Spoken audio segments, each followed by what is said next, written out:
Siddhartha, an Indian tale by Hermann Hesse. First part, the son of the Brahman. In the shade of the house, in the sunshine of the riverbank near the boats, in the shade of the sourwood forest, in the shade of the fig tree, is where Siddhartha grew up, the handsome son of the Brahman, the young falcon, together with his friend Govinda, son of a Brahman. The sun tanned his light shoulders by the banks of the river when bathing, performing the sacred ablutions, the sacred offerings. In the mango grove, shade poured into his black eyes, when playing as a boy, when his mother sang, when the sacred offerings were made, when his father the scholar taught him, when the wise men talked. For a long time, Siddhartha had been partaking in the discussions of the wise men, practicing debate with Govinda, practicing with Govinda the art of reflection, the service of meditation. He already knew how to speak the Om silently, the word of words, to speak it silently into himself while inhaling, to speak it silently out of himself while exhaling, with all the concentration of his soul, the forehead surrounded by the glow of the clear-thinking spirit. He already knew to feel Atman in the depths of his being, indestructible, one with the universe. Joy leapt in his father's heart for his son, who was quick to learn, thirsty for knowledge. He saw him growing up to become great wise man and priest, a prince among the Brahmins. Bliss leapt in his mother's breast when she saw him walking, when she saw him sit down and get up. Siddhartha, strong, handsome, he who was walking on slender legs, greeting her with perfect respect.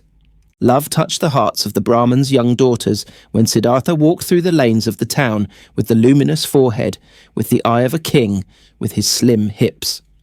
But more than all the others, he was loved by Govinda, his friend, the son of a Brahman.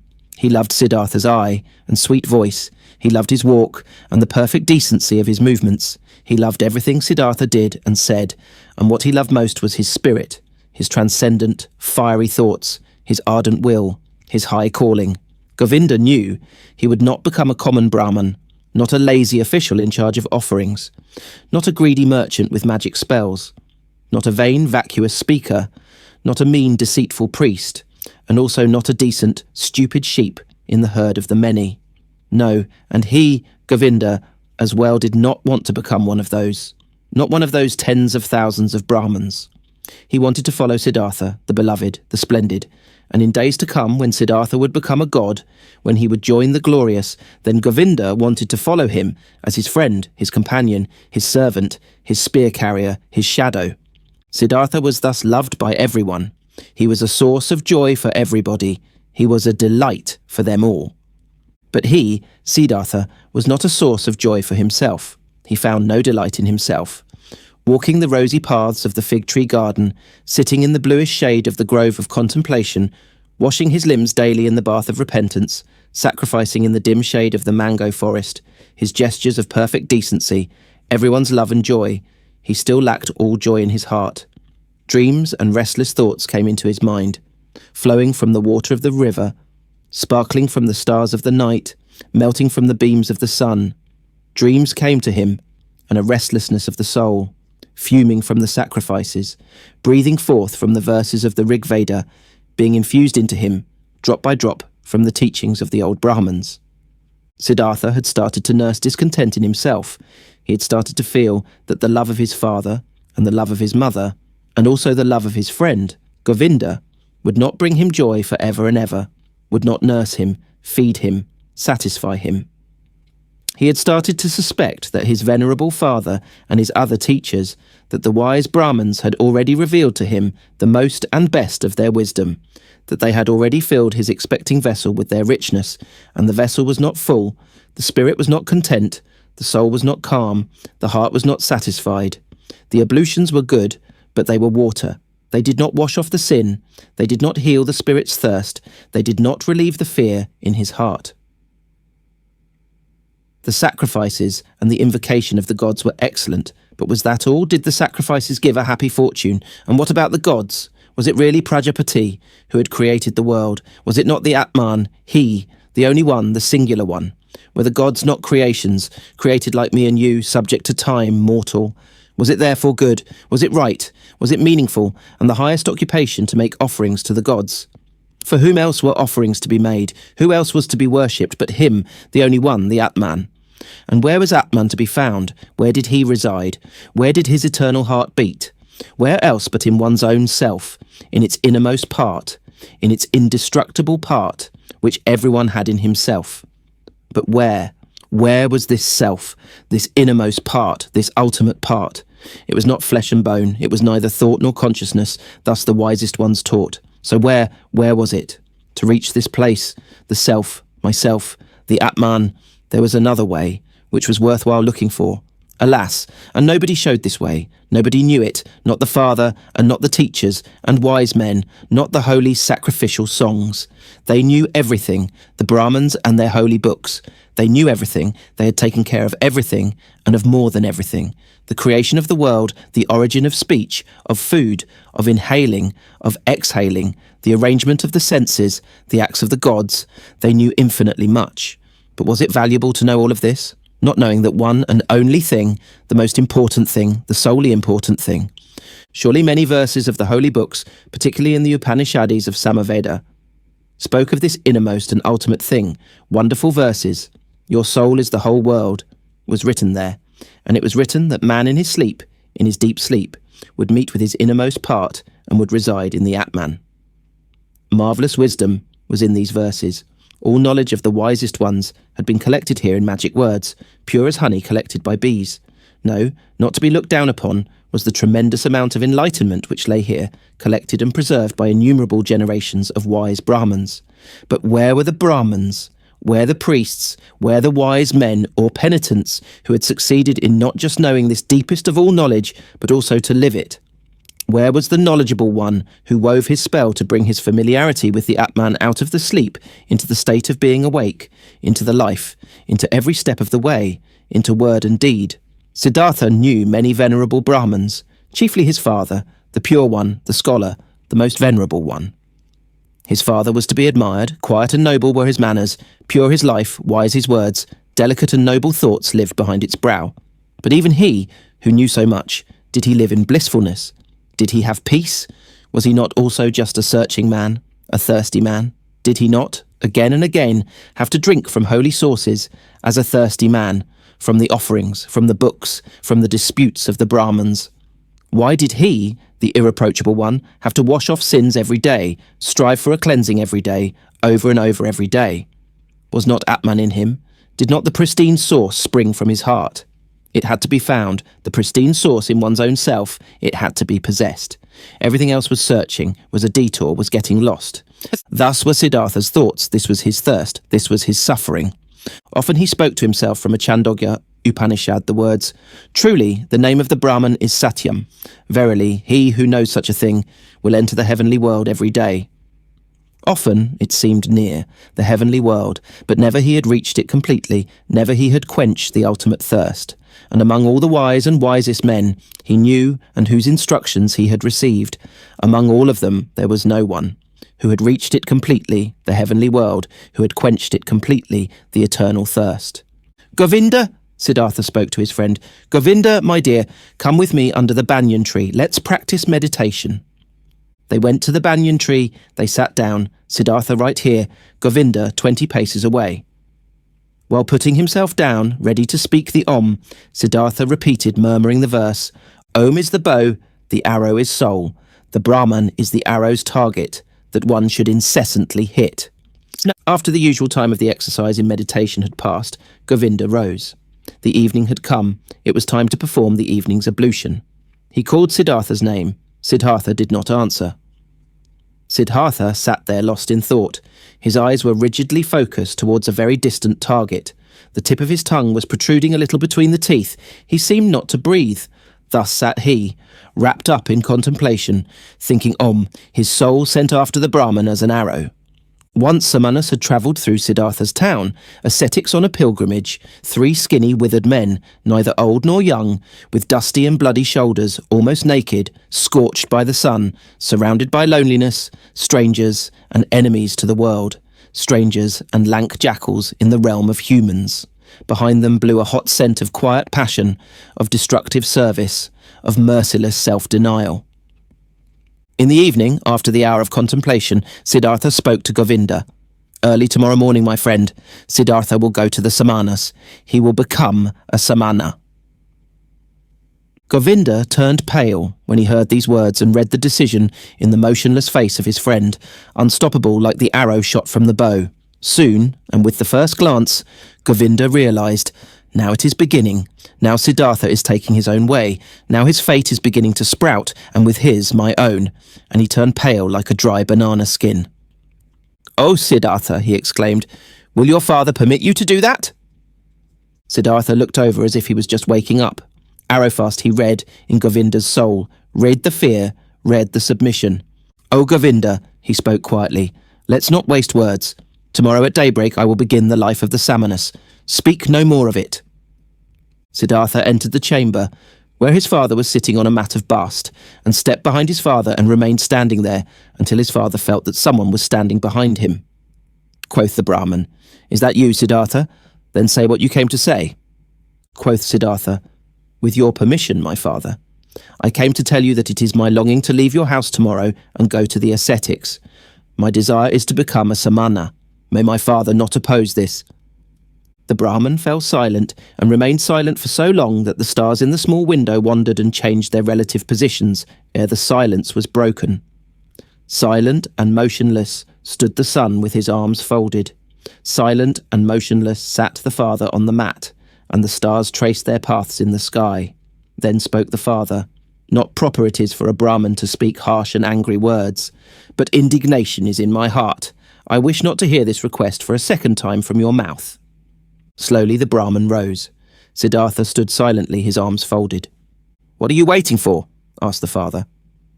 Quoth Siddhartha, "You know what?" Indignant, the father left the chamber. Indignant, he went to his bed and lay down. After an hour, since no sleep had come over his eyes, the Brahman stood up, paced to and fro, and left the house.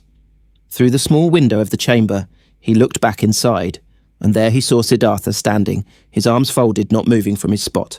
Pale shimmered his bright robe. With anxiety in his heart, the father returned to his bed.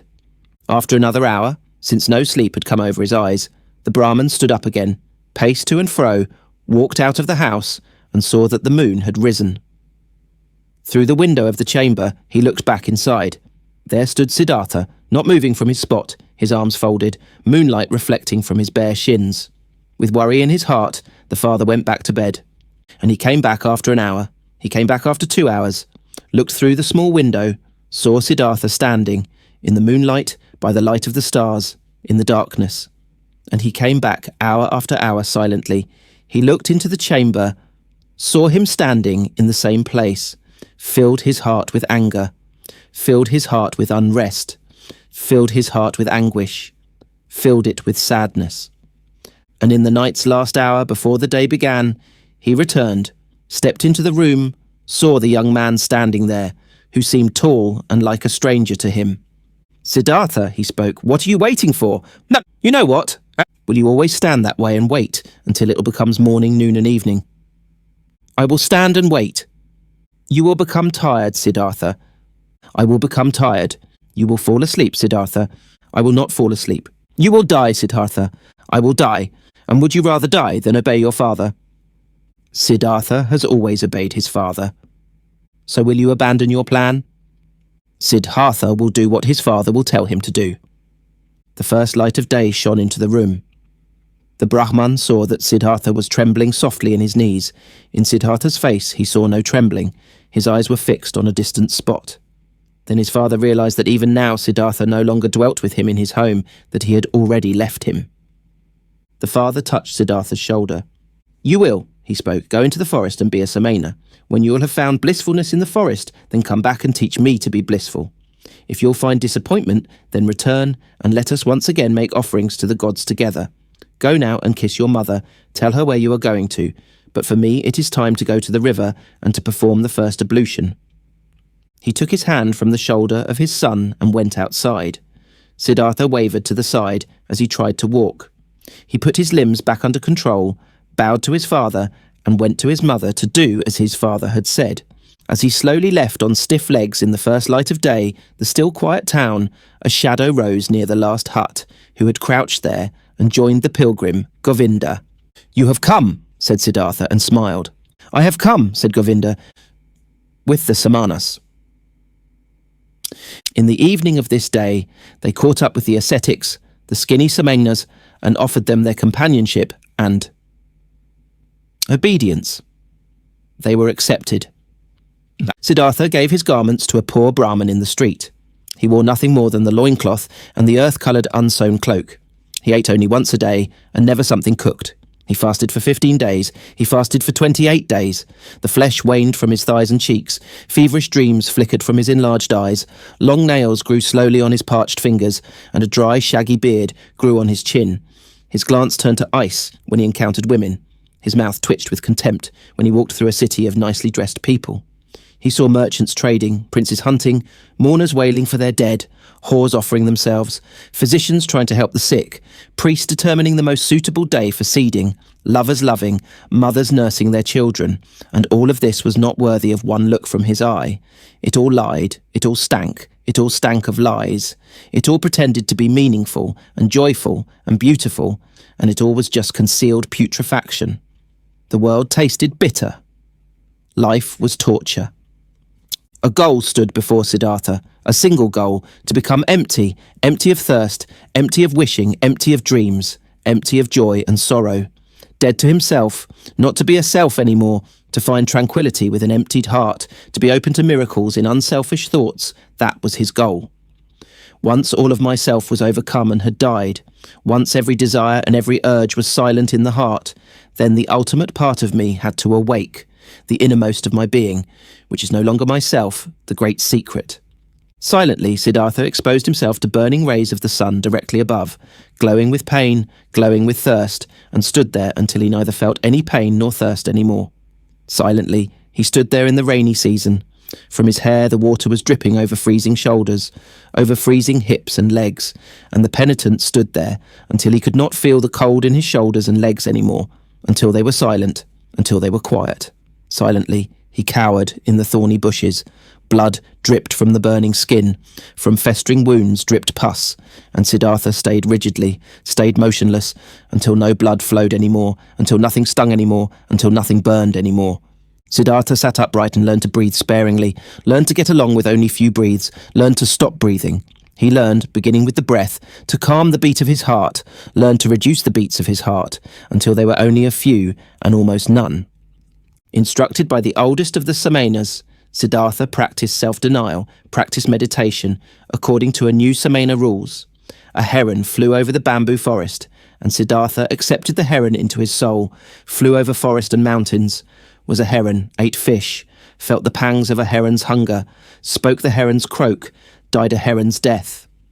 A dead jackal was lying on the sandy bank, and Siddhartha's soul slipped inside the body, was the dead jackal, lay on the banks, got bloated, stank, decayed, was dismembered by hyenas, was skinned by vultures, turned into a skeleton, turned to dust, was blown across the fields. And Siddhartha's soul returned, had died, had decayed, was scattered as dust, had tasted the gloomy intoxication of the cycle, awaited in new thirst like a hunter in the gap, where he could escape from the cycle, where the end of the cause is, where an eternity without suffering began. He killed his senses, he killed his memory, he slipped out of his self into thousands of other forms, was an animal, was carrion, was stone, was wood, was water, and awoke every time to find his old self again. Sun shone, or moon, was his self again, turned round in the cycle, felt thirst, overcame the thirst, felt new thirst. And Siddhartha learned a lot when he was with the Samanas, many ways leading away from the self he learned to go. He went the way of self-denial by means of pain, through voluntarily suffering and overcoming pain, hunger, thirst, tiredness. He went the way of self-denial by means of meditation, through imagining the mind to be void of all conceptions. These and other ways he learned to go. 1,000 times he left his self, for hours and days he remained in the non-self. But though the ways led away from the self, their end nevertheless always led back to the self. Though Siddhartha fled from the self 1,000 times, stayed in nothingness, stayed in the animal, in the stone, the return was inevitable. Inescapable was the hour, when he found himself back in the sunshine or in the moonlight, in the shade or in the rain, and was once again his self and Siddhartha, and again felt the agony of the cycle which had been forced upon him. By his side lived Govinda, his shadow, walked the same paths, undertook the same efforts. They rarely spoke to one another than the service and the exercises required. Occasionally the two of them went through the villages to beg for food for themselves and their teachers. "How do you think, Govinda?" Siddhartha spoke one day while begging this way. "How do you think did we progress? Did we reach any goals?" Govinda answered, "We have learned and will continue learning. You'll be a great Samana, Siddhartha. Quickly you've learned every exercise. Often the old Samanas have admired you. One day you'll be a holy man, O Siddhartha." Quoth Siddhartha, "I can't help but feel that it is not like this, my friend. What I've learned, being among the Samanas up to this day, this, O Govinda, I could have learned more quickly and by simpler means. In every tavern of that part of a town where the whorehouses are, my friend, among carters and gamblers, I could have learned it." Quoth Govinda, "Siddhartha is putting me on. How could you have learned meditation, holding your breath, insensitivity against hunger and pain, there among these wretched people?" And Siddhartha said quietly, as if he was talking to himself, "What is meditation? What is leaving one's body? What is fasting? What is holding one's breath? It is fleeing from the self. It is a short escape of the agony of being a self. It is a short numbing of the senses against the pain and the pointlessness of life. The same escape, the same short numbing, is what the driver of an ox cart finds in the inn, drinking a few bowls of rice wine or fermented coconut milk. Then he won't feel his self anymore. Then he won't feel the pains of life anymore. Then he finds a short numbing of the senses. When he falls asleep over his bowl of rice wine, he'll find the same what Siddhartha and Govinda find when they escape their bodies through long exercises, staying in the non-self. This is how it is, O Govinda." Quoth Govinda, "You say so, O friend, and yet you know that Siddhartha is no driver of an ox cart, and a Samana is no drunkard. It's true that a drinker numbs his senses. It's true that he briefly escapes and rests, but he'll return from the delusion, finds everything to be unchanged, has not become wiser, has gathered no enlightenment, has not risen several steps." And Siddhartha spoke with a smile. "I do not know, I've never been a drunkard, but that I, Siddhartha, find only a short numbing of the senses in my exercises and meditations, and that I am just as far removed from wisdom, from salvation, as a child in the mother's womb. This I know, O Govinda, this I know." And once again, another time, when Siddhartha left the forest together with Govinda to beg for some food in the village for their brothers and teachers, Siddhartha began to speak and said, "What now, O Govinda? Might we be on the right path? Might we get closer to enlightenment? Might we get closer to salvation? Or do we perhaps live in a circle? We, who have thought we were escaping the cycle." Quoth Govinda, "We have learned a lot, Siddhartha. There is still much to learn. We are not going around in circles, we are moving up. The circle is a spiral. We have already ascended many a level."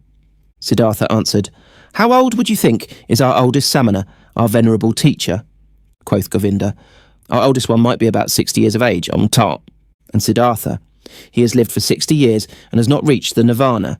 He'll turn 70 and 80, and you and me, we will grow just as old, and will do our exercises, and will fast, and will meditate, but we will not reach the nirvana. He won't, and we won't. O Govinda, I believe, out of all the Samanas out there, perhaps not a single one will reach the nirvana. We find comfort, we find numbness, we learn feats to deceive others. But the most important thing, the path of paths, we will not find." "If you only," spoke Govinda, "wouldn't speak such terrible words, Siddhartha.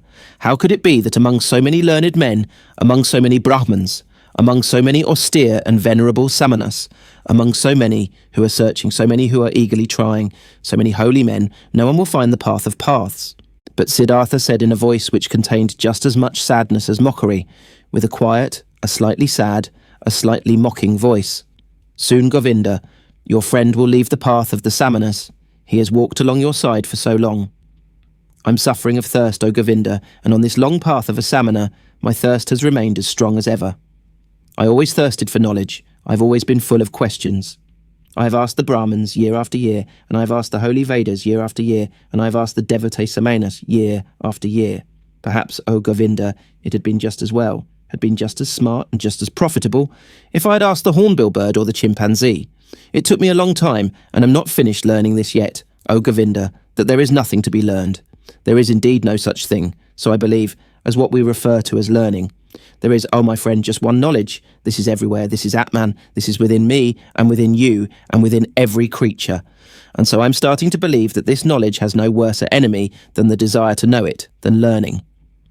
At this, Govinda stopped on the path, rose his hands and spoke. "If you, Siddhartha, only would not bother your friend with this kind of talk. Truly you words stir up fear in my heart. And just consider, what would become of the sanctity of prayer? What of the venerability of the Brahman's caste? What of the holiness of the Samanas, if it was, as you say, if there was no learning? What, O Siddhartha, what would then become of all of this? What is holy? What is precious? What is venerable on earth?" And Govinda mumbled a verse to himself, a verse from an Upanishad. "He who ponderingly of a purified spirit loses himself in the meditation of Atman, unexpressible by words, is his blissfulness of his heart." But Siddhartha remained silent. He thought about the words which Govinda had said to him, and thought the words through to their end. Yes, he thought, standing there with his head low, what would remain of all that which seemed to us to be holy? What remains? What can stand the test? And he shook his head. No. At one time, when the two young men had lived among the Samanas for about 3 years, and had shared their exercises, some news, a rumour, a myth reached them after being retold many times. A man had appeared, Gotama by name, the exalted one, the Buddha. He had overcome the suffering of the world in himself, and had halted the cycle of rebirths. He was said to wander through the land, teaching, surrounded by disciples, without possession, without home, without a wife, in the yellow cloak of an ascetic, but with a cheerful brow, a man of bliss, and Brahmins and princes would bow down before him and would become his students. Without answer to what? This myth, this rumour, this legend resounded, its fragrance rose up here and there. In the towns the Brahmins spoke of it, and in the forest, the Samanas. Again and again, the name of Gotama. The Buddha reached the ears of the young men, with good and with bad talk, with praise and with defamation. It was as if the plague had broken out in a country, and news had been spreading around that in one or another place there was a man, a wise man, a knowledgeable one, whose word and breath was enough to heal everyone who had been infected with the pestilence. And as such, news would go through the land and everyone would talk about it. Many would believe, many would doubt, but many would get on their way as soon as possible to seek the wise man, the helper, just like this myth ran through the land, that fragrant myth of Gotama, the Buddha, the wise man of the family of Sakya. He possessed, so the believers said, the highest enlightenment. He remembered his previous lives. He had reached the nirvana and never returned into the cycle, was never again submerged in the murky river of physical forms. Many wonderful and unbelievable things were reported of him. He had performed miracles, had overcome the devil, had spoken to the gods. But his enemies and disbelievers said, this Gotama was a vain seducer, who spent his days in luxury, scorned the offerings, was without learning, and knew neither exercises nor self-castigation. The myth of Buddha sounded sweet. The scent of magic flowed from these reports. After all, the world was sick, life was hard to bear, and behold, here a source seemed to spring forth, here a messenger seemed to call out, comforting, mild, full of noble promises.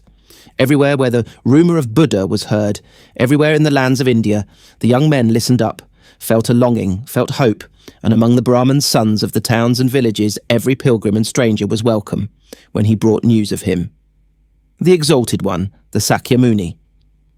The myth had also reached the Samanas in the forest, and also Siddhartha, and also Govinda, slowly, drop by drop, every drop laden with hope, every drop laden with doubt.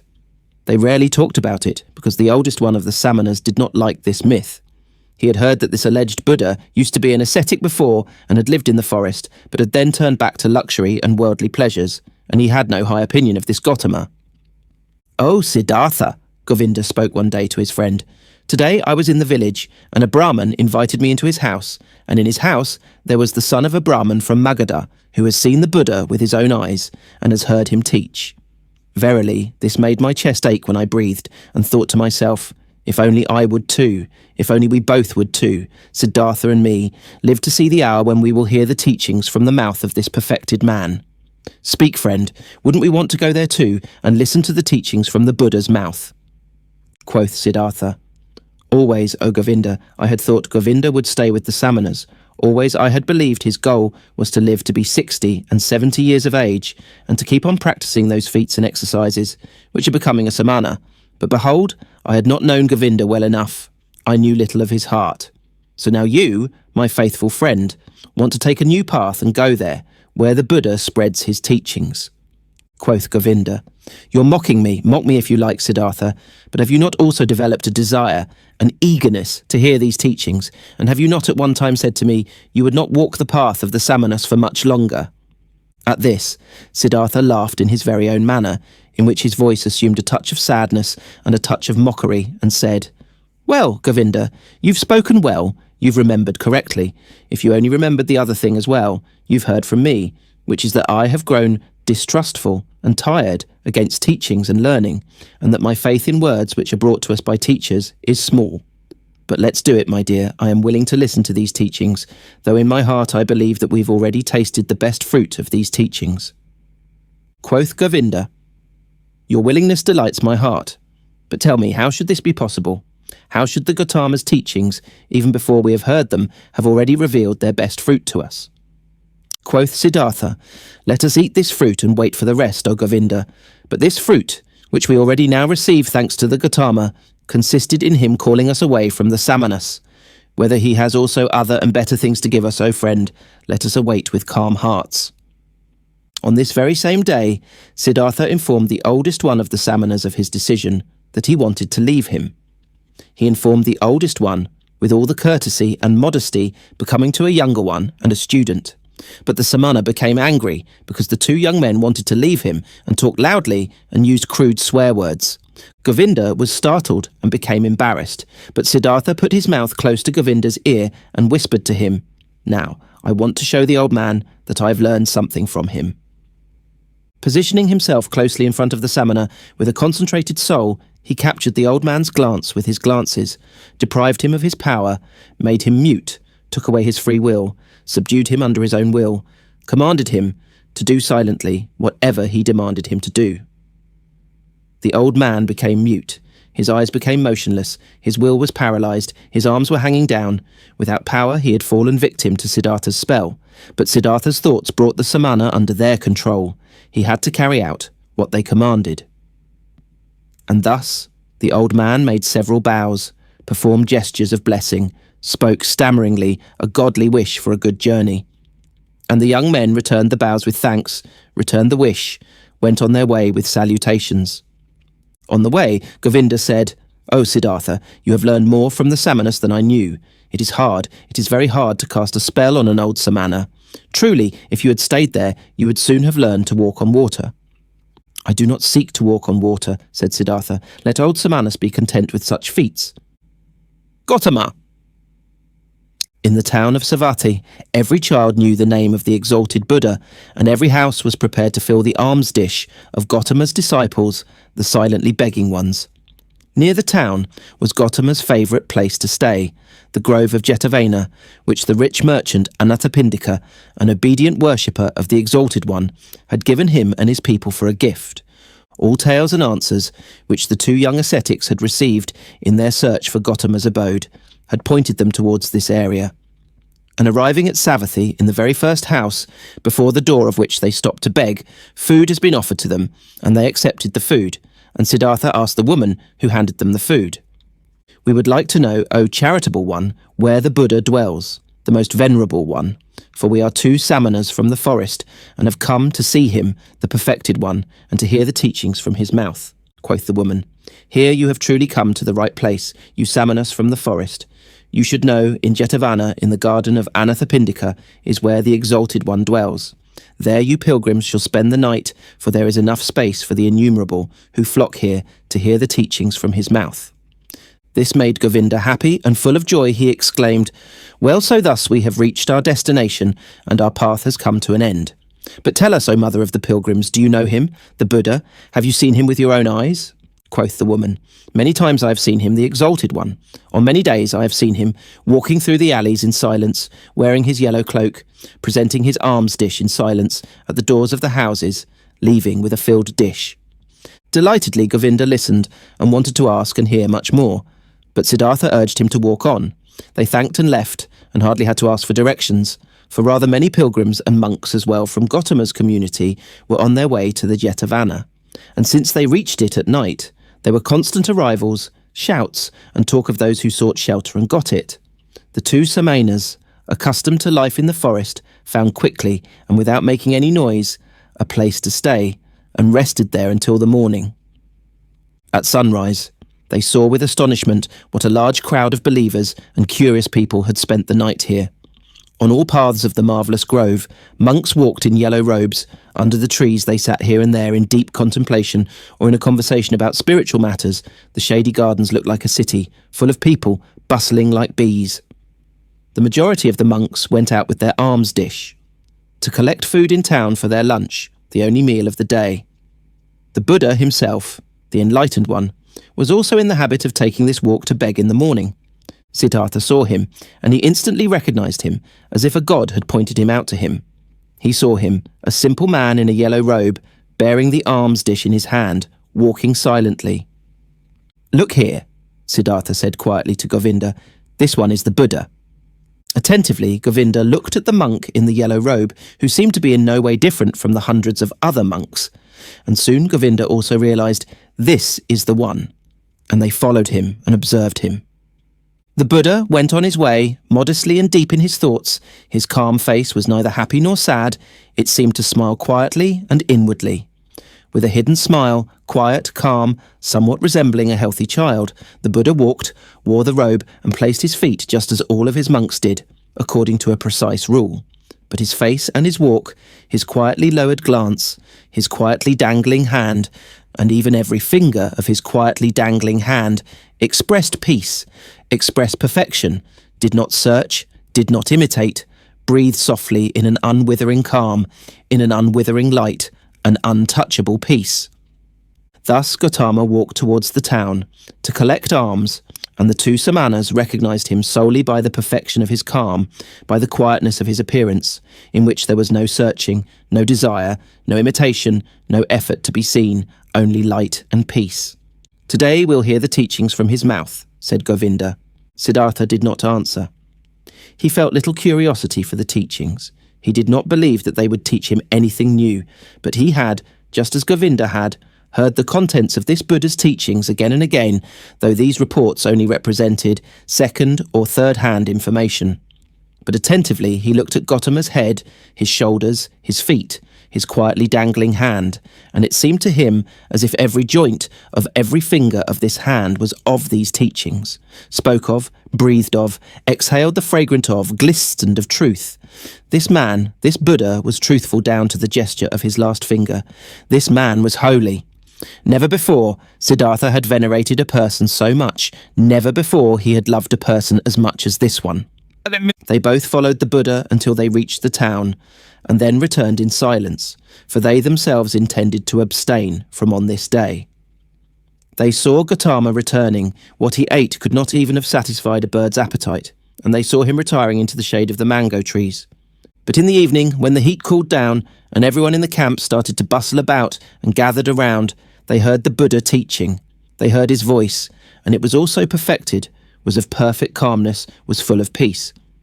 Gotama taught the teachings of suffering, of the origin of suffering, of the way to relieve suffering. Calmly and clearly his quiet speech flowed on. Suffering was life. Full of suffering was the world, but salvation from suffering had been found. Salvation was obtained by him who would walk the path of the Buddha. With a soft yet firm voice, the Exalted One spoke, taught the four main doctrines, taught the eightfold path. Patiently he went the usual path of the teachings, of the examples, of the repetitions. Brightly and quietly his voice hovered over the listeners, like a light, like a starry sky. When the Buddha, night had already fallen, ended his speech, many a pilgrim stepped forward and asked to be accepted into the community, sought refuge in the teachings, and Gotama accepted them by speaking. "You have heard the teachings well. It has come to you well. Thus join us and walk in holiness to put an end to all suffering." Behold, then Govinda, the shy one, also stepped forward and spoke. "I also take my refuge in the Exalted One and his teachings," and he asked to be accepted into the community of his disciples and was accepted. Right afterwards, when the Buddha had retired for the night, Govinda turned to Siddhartha and spoke eagerly. "Siddhartha, it is not my place to scold you. We have both heard the Exalted One. We have both perceived the teachings. Govinda has heard the teachings. He has taken refuge in it. But you, my honoured friend, don't you also want to walk the path of salvation? Would you want to hesitate? Do you want to wait any longer?" Siddhartha awakened as if he had been asleep when he heard Govinda's words. For a long time he looked into Govinda's face. Then he spoke quietly, in a voice without mockery. Govinda, my friend, now you have taken this step. Now you have chosen this path. Always, O Govinda, you've been my friend. You've always walked one step behind me. Often I have thought, won't Govinda for once also take a step by himself without me, out of his own soul? Behold, now you've turned into a man and are choosing your path for yourself. I wish that you would go it up to its end, O my friend, that you shall find salvation. Govinda, not completely understanding it yet, repeated his question in an impatient tone. Speak up, I beg you, my dear. Tell me, since it could not be any other way, that you also, my learned friend, will take your refuge with the exalted Buddha. Siddhartha placed his hand on Govinda's shoulder. You failed to hear my good wish for you, O Govinda. I'm repeating it. I wish that you would go this path up to its end, that you shall find salvation. In this moment, Govinda realized that his friend had left him, and he started to weep.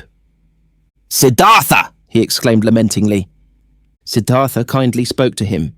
Don't forget, Govinda, that you are now one of the Samanas of the Buddha. You have renounced your home and your parents, renounced your birth and possessions, renounced your free will, renounced all friendship.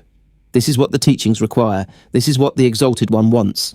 This is what you wanted for yourself. Tomorrow, O Govinda, I'll leave you. For a long time, the friends continued walking in the grove. For a long time they lay there and found no sleep. And over again, Govinda urged his friend he should tell him why he would not want to seek refuge in Gotama's teachings, what fault he would find in these teachings. But Siddhartha turned him away every time and said, Be content, Govinda. Very good are the teachings of the Exalted One. How could I find a fault in them? Very early in the morning, a follower of Buddha, one of his oldest monks, went through the garden and called all those to him who had as novices taken their refuge in the teachings, to dress them up in the yellow robe and to instruct them in the first teachings and duties of their position. Then Govinda broke loose, embraced once again his childhood friend, and left with the novices. But Siddhartha walked through the grove, lost in thought. Then he happened to meet Gotama, the Exalted One, and when he greeted him with respect, and the Buddha's glance was so full of kindness and calm, the young man summoned his courage and asked the Venerable One for the permission to talk to him. Silently, the Exalted One nodded his approval. Quoth Siddhartha, Yesterday, O Exalted One, I had been privileged to hear your wondrous teachings. Together with my friend, I had come from afar to hear your teachings. And now my friend is going to stay with your people. He has taken his refuge with you. But I will again start on my pilgrimage. As you please, the Venerable One spoke politely. Too bold is my speech, Siddhartha continued, but I do not want to leave the Exalted One without having honestly told him my thoughts. Does it please the Venerable One to listen to me for one moment longer?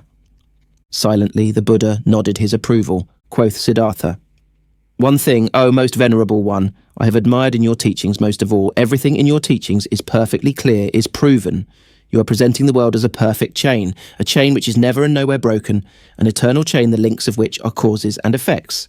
Never before this has been seen so clearly. Never before this has been presented so irrefutably.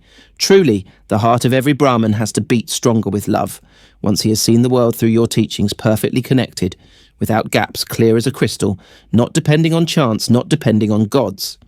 Whether it may be good or bad, whether living according to it would be suffering or joy, I do not wish to discuss. Possibly this is not essential.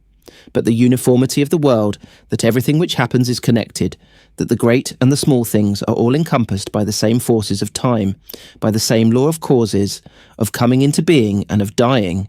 This is what shines brightly out of your exalted teachings, O perfected one. But according to your very own teachings, this unity and necessary sequence of all things is nevertheless broken in one place. Through a small gap, this world of unity is invaded by something alien, something new, something which had not been there before, and which cannot be demonstrated and cannot be proven. These are your teachings of overcoming the world, of salvation. But with this small gap, with this small breach, the entire eternal and uniform law of the world is breaking apart again and becomes void. Please forgive me for expressing this objection. Quietly, Gotama had listened to him, unmoved. Now he spoke, the perfected one, with his kind, with his polite and clear voice. You've heard the teachings, O son of a Brahman, and good for you that you've thought about it thus deeply. You found a gap in it, an error. You should think about this further, but be warned, O seeker of knowledge, of the thicket of opinions and of arguing about words. There is nothing to opinions. They may be beautiful or ugly, smart or foolish. Everyone can support them or discard them. But the teachings you've heard from me are no opinion, and their goal is not to explain the world to those who seek knowledge. They have a different goal. Their goal is salvation from suffering. This is what Gotama teaches, nothing else. I wish that you, O exalted one, would not be angry with me, said the young man. I have not spoken to you like this to argue with you, to argue about words. You are truly right, there is little to opinions. But let me say this one more thing. I have not doubted in you for a single moment. I have not doubted for a single moment that you are Buddha, that you have reached the goal, the highest goal towards which so many thousands of Brahmans and sons of Brahmans are on their way. You have found salvation from death. It has come to you in the course of your own search, on your own path, through thoughts, through meditation, through realizations, through enlightenment. It has not come to you by means of teachings, and thus is my thought, O exalted one, nobody will obtain salvation by means of teachings.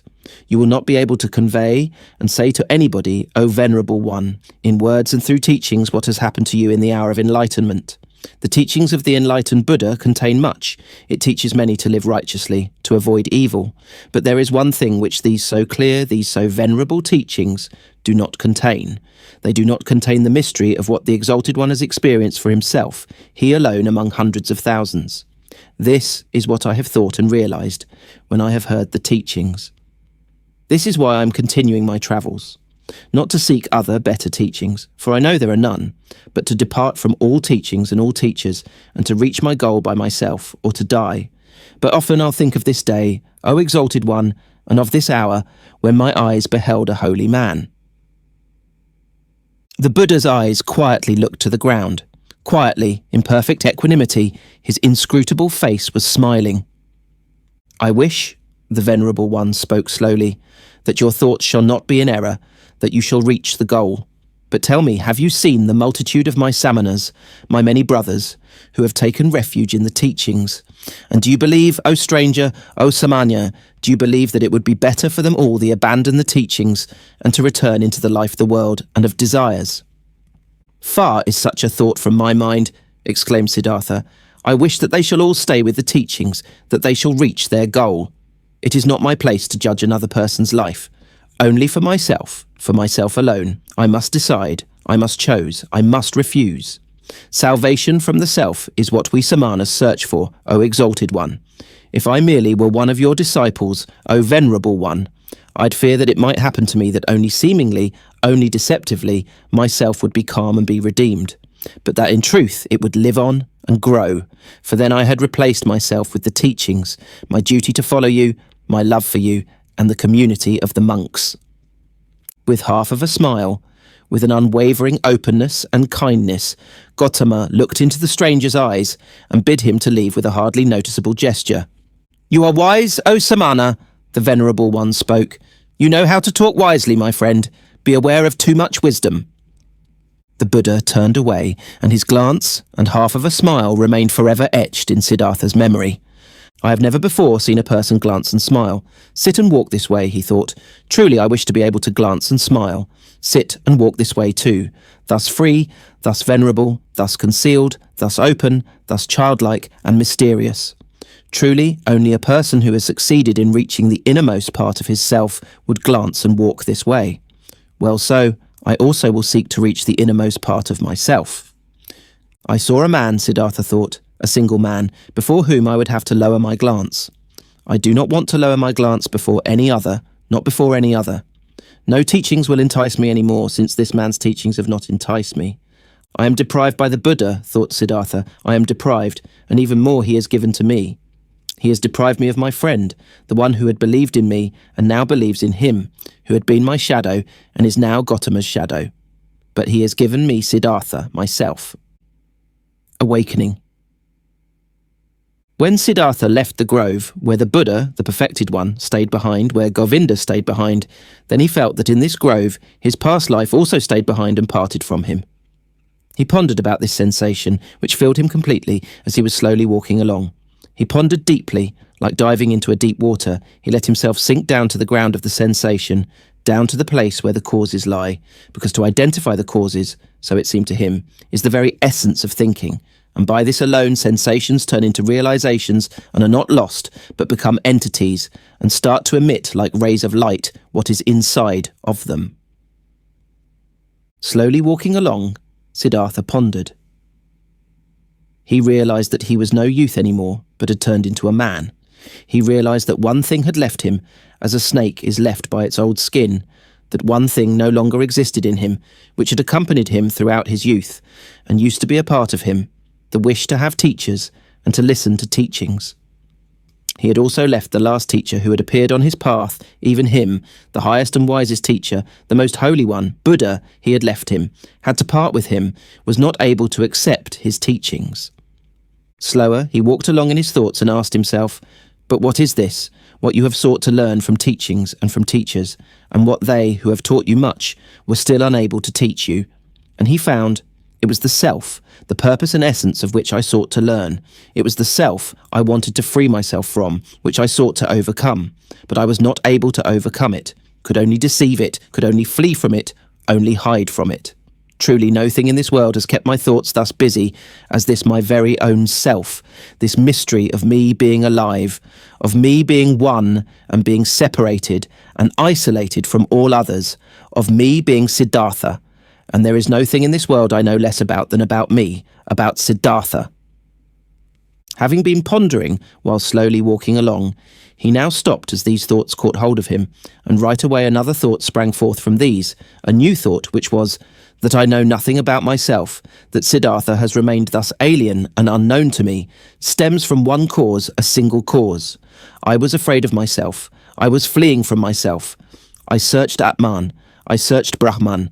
I was willing to dissect myself and peel off all of its layers to find the core of all peels in its unknown interior, the Atman, life, the divine part, the ultimate part, but I have lost myself in the process. Siddhartha opened his eyes and looked around.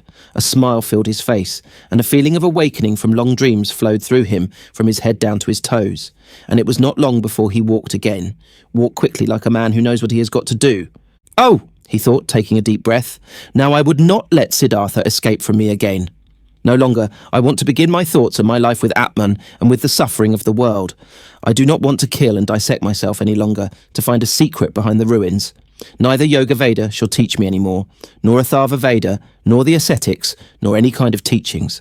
I want to learn from myself, want to be my student, want to get to know myself, the secret of Siddhartha. He looked around as if he was seeing the world for the first time.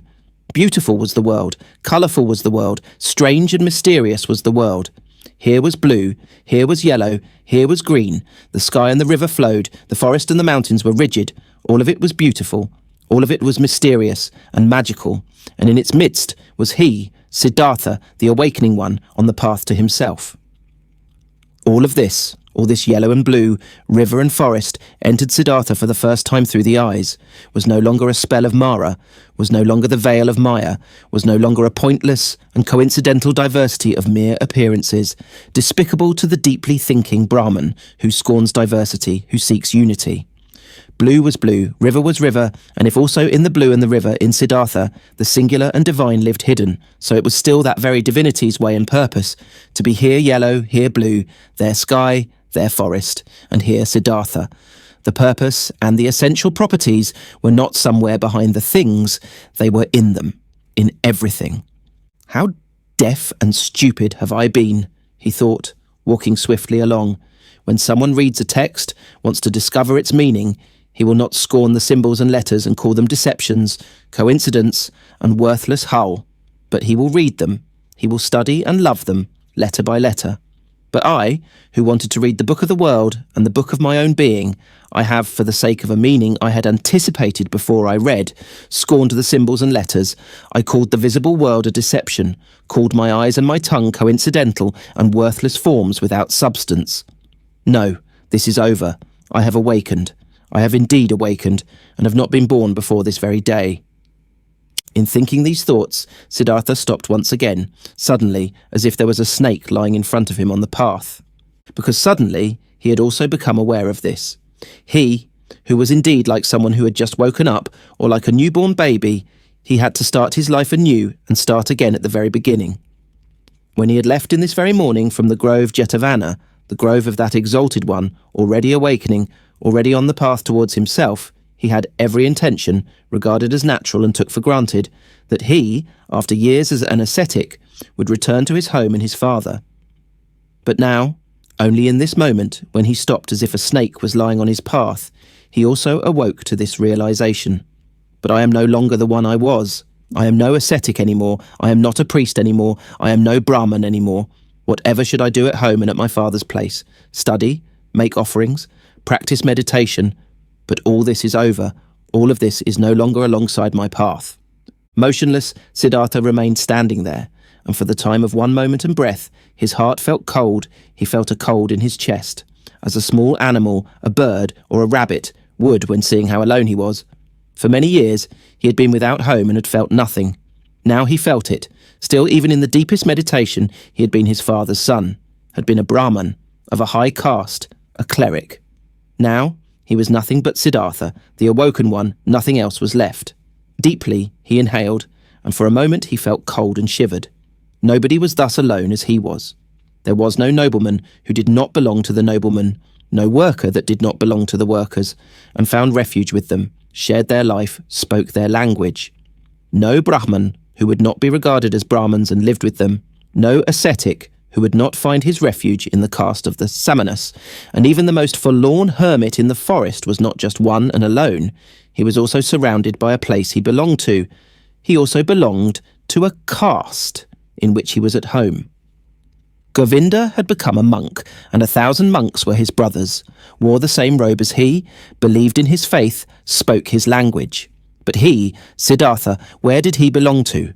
With whom would he share his life? Whose language would he speak? Out of this moment, when the world melted away all around him, when he stood alone like a star in the sky, out of this moment of a cold and despair, Siddhartha emerged, more a self than before, more firmly concentrated. He felt science.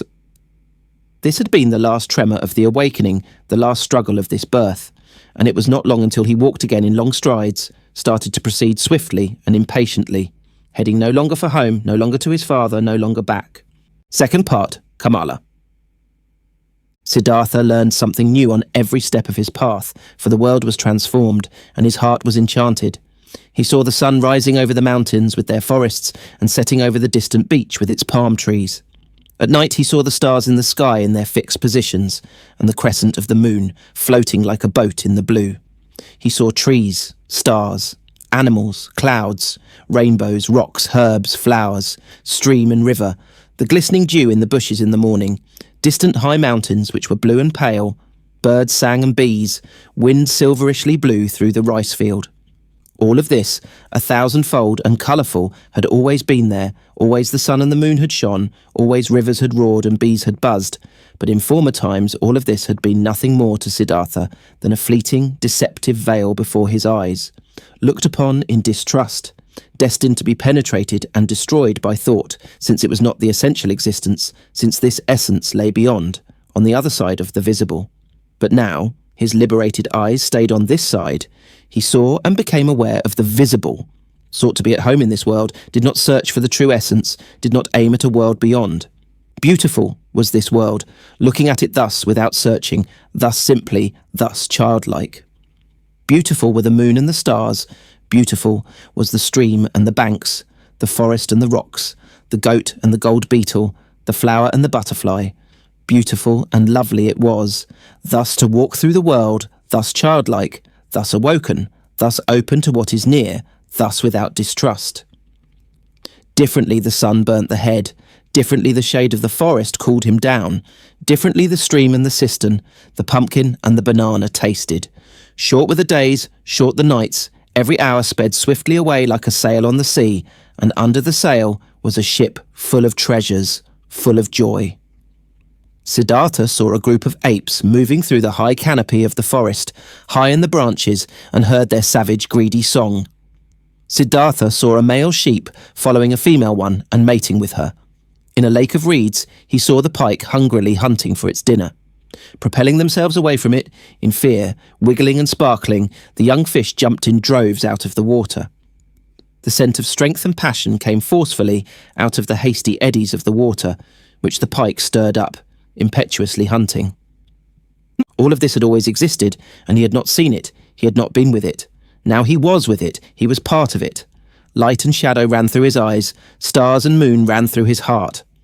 On the way, Siddhartha also remembered everything he had experienced in the garden Jetavana, the teaching he had heard there, the divine Buddha, the farewell from Govinda, the conversation with the Exalted One.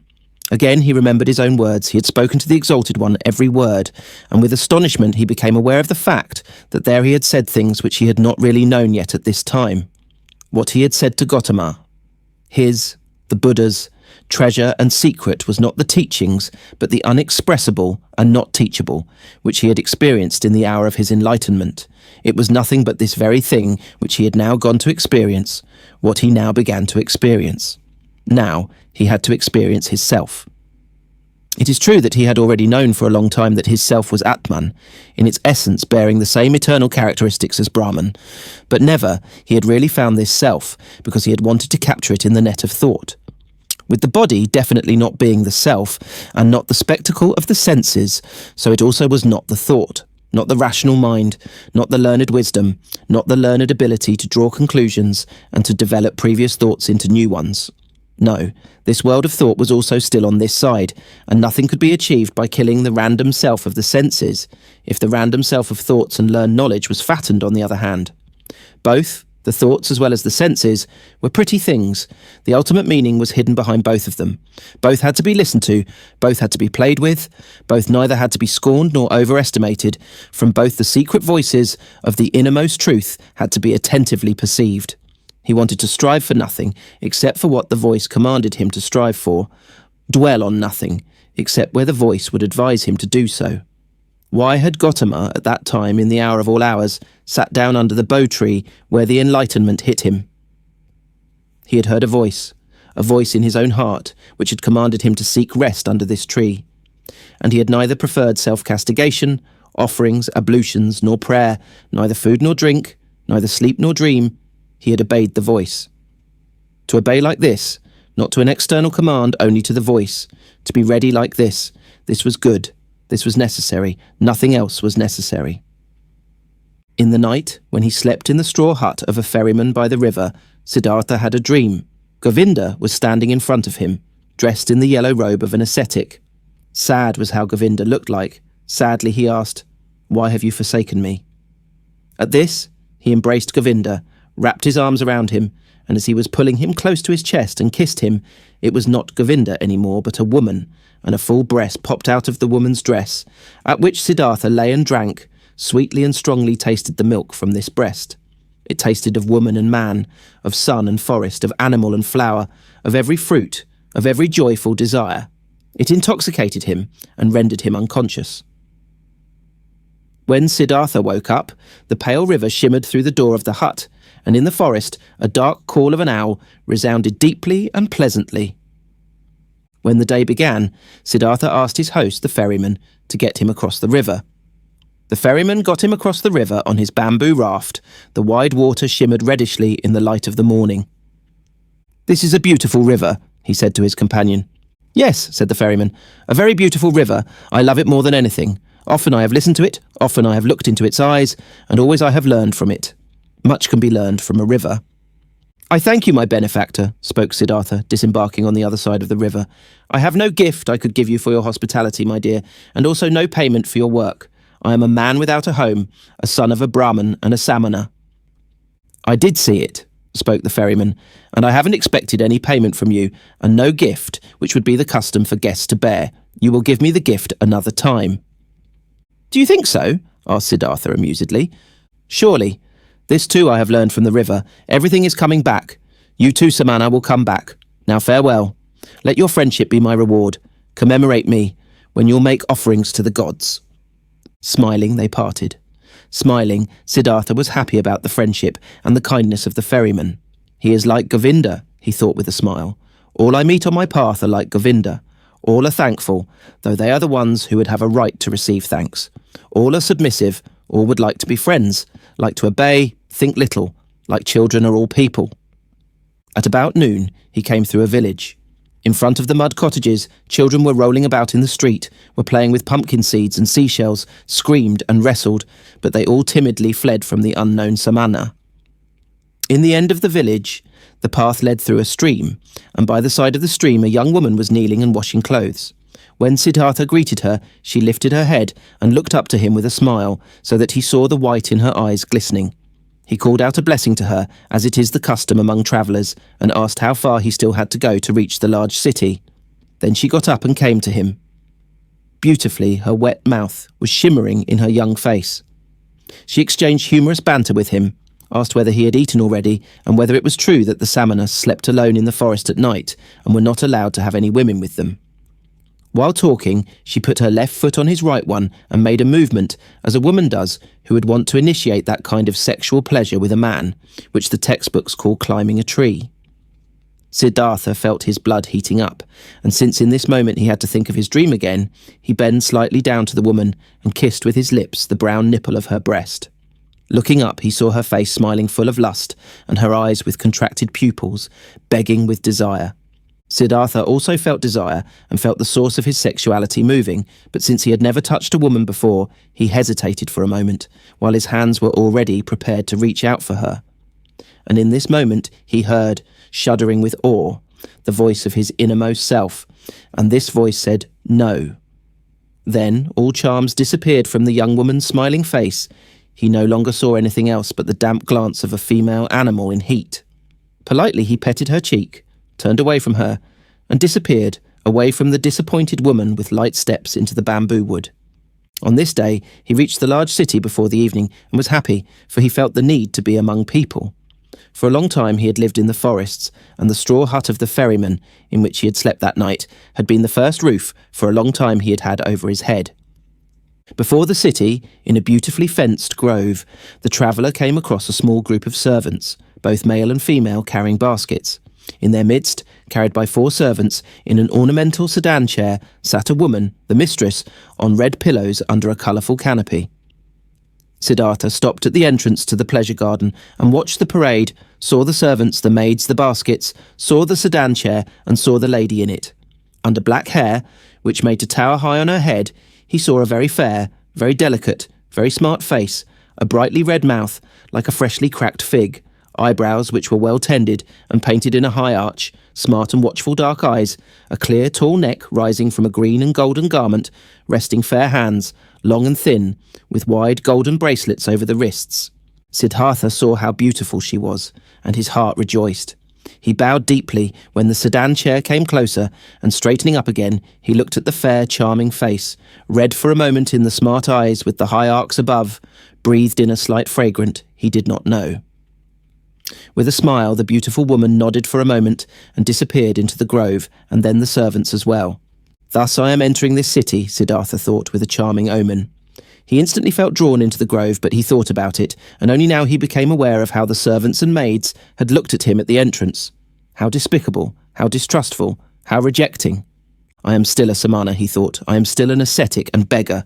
I must not remain like this. I will not be able to enter the grove like this. And he laughed.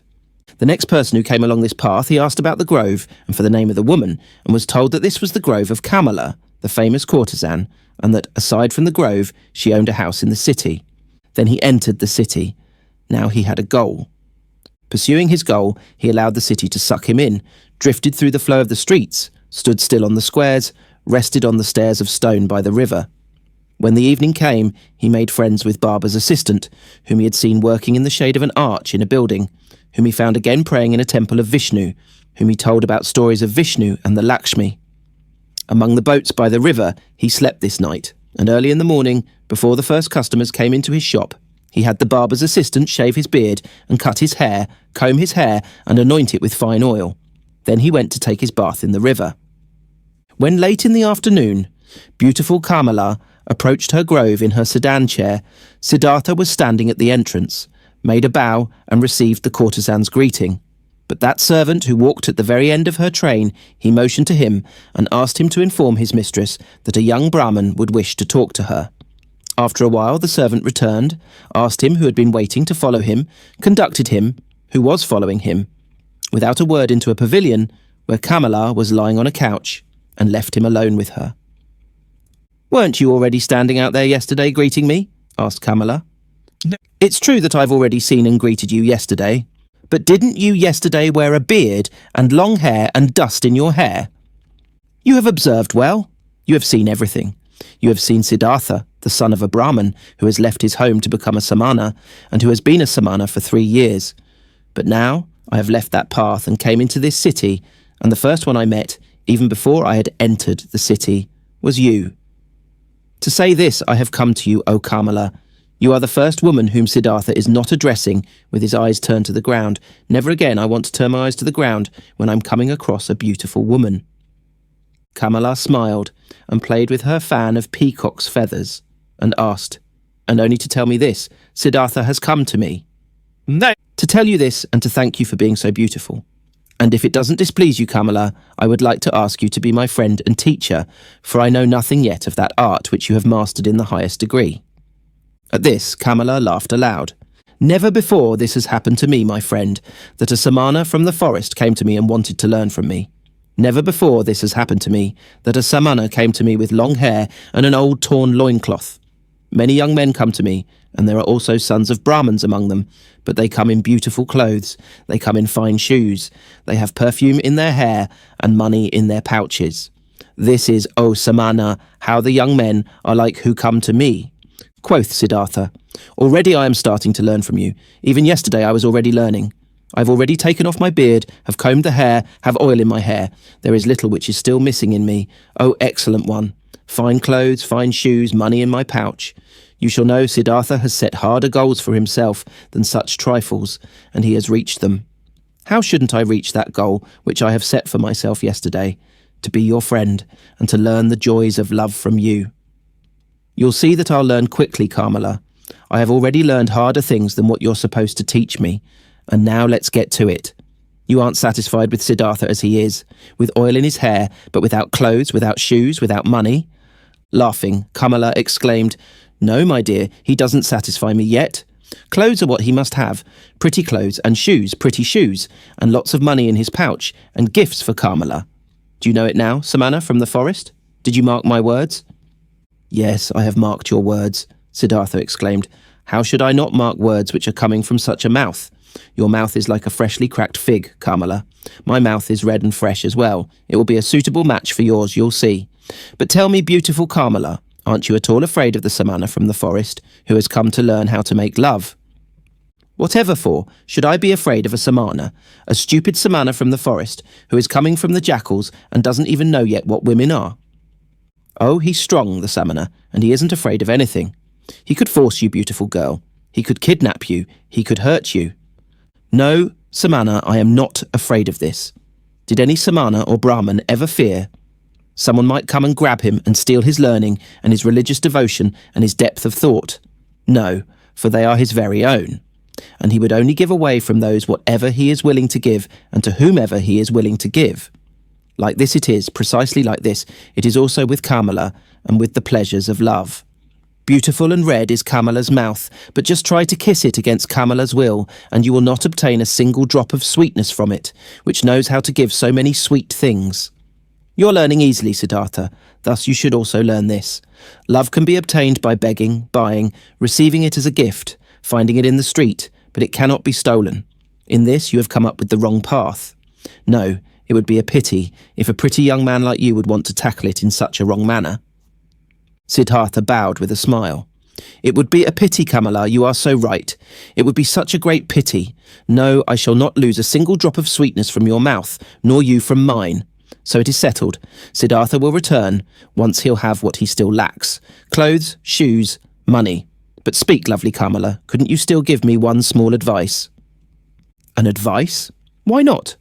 Who wouldn't like to give an advice to a poor ignorant Samana who is coming from the jackals of the forest? Dear Kamala, thus advise me where I should go to, that I'll find these 3 things most quickly. Friend, many would like to know this. You must do what you've learned and ask for money, clothes and shoes in return. There is no other way for a poor man to obtain money. What might you be able to do? I can think, I can wait, I can fast. Nothing else? Nothing. But yes, I can also write poetry. Would you like to give me a kiss for a poem? I would like to, if I'll like your poem. What would be its title? Siddhartha spoke after he had thought about it for a moment, these verses. Into her shady grove stepped the pretty Kamala. At the grove's entrance stood the brown Samana. Deeply, seeing the lotus's blossom, bowed that man, and smiling Kamala thanked. More lovely, thought the young man, than offerings for gods. More lovely is offering to pretty Kamala. Kamala loudly clapped her hands so that the golden bracelets clanged. Beautiful are your verses, O brown Samana, and truly I'm losing nothing when I'm giving you a kiss for them. She beckoned him with her eyes. He tilted his head so that his face touched hers, and placed his mouth on that mouth, which was like a freshly cracked fig. For a long time Kamala kissed him, and with a deep astonishment Siddhartha felt how she taught him, how wise she was, how she controlled him, rejected him, lured him, and how after this first one there was to be a long, a well-ordered, well-tested sequence of kisses, everyone different from the others, he was still to receive. Breathing deeply, he remained standing where he was, and was in this moment astonished like a child about the cornucopia of knowledge and things worth learning, which revealed itself before his eyes. Very beautiful are your verses, exclaimed Kamala. If I was rich, I would give you pieces of gold for them. But it will be difficult for you to earn thus much money with verses as you need, for you need a lot of money if you want to be Kamala's friend. The way you're able to kiss, Kamala, stammered Siddhartha. Yes, this I am able to do, therefore I do not lack clothes, shoes, bracelets, and all beautiful things. But what will become of you? Aren't you able to do anything else but thinking, fasting, making poetry? I also know the sacrificial songs, said Siddhartha, but I do not want to sing them anymore. I also know magic spells, but I do not want to speak them anymore. I have read the scriptures. Stop, Kamala interrupted him. You're able to read and write? Certainly I can do this. Many people can do this. Most people can't. I also can't do it. It is very good that you're able to read and write, very good. You will also still find use for the magic spells. In this moment, a maid came running in and whispered a message into her mistress's ear. There's a visitor for me, exclaimed Kamala. Hurry and get yourself away, Siddhartha. Nobody may see you in here, remember this. Tomorrow I'll see you again. But to the maid she gave the order to give the pious Brahman white upper garments. Without fully understanding what was happening to him, Siddhartha found himself being dragged away by the maid, brought into a garden house, avoiding the direct path, being given upper garments as a gift, led into the bushes, and urgently admonished to get himself out of the grove as soon as possible without being seen. Contently, he did as he had been told. Being accustomed to the forest, he managed to get out of the grove and over the hedge without making a sound. Contently, he returned to the city, carrying the rolled-up garments under his arm. At the inn, where travellers stay, he positioned himself by the door. Without words, he asked for food. Without a word, he accepted a piece of rice cake. Perhaps as soon as tomorrow, he thought, I will ask no one for food any more. Suddenly, pride flared up in him. He was no Samana any more. It was no longer becoming to him to beg. He gave the rice cake to a dog and remained without food. Simple is the life which people lead in this world here, thought Siddhartha. It presents no difficulties. Everything was difficult, toilsome, and ultimately hopeless when I was still a Samana. Now everything is easy, easy like that lesson in kissing, which Kamala is giving me. I need clothes and money, nothing else. These are small near goals. They won't make a person lose any sleep. He had already discovered Kamala's house in the city long before. There he turned up the following day.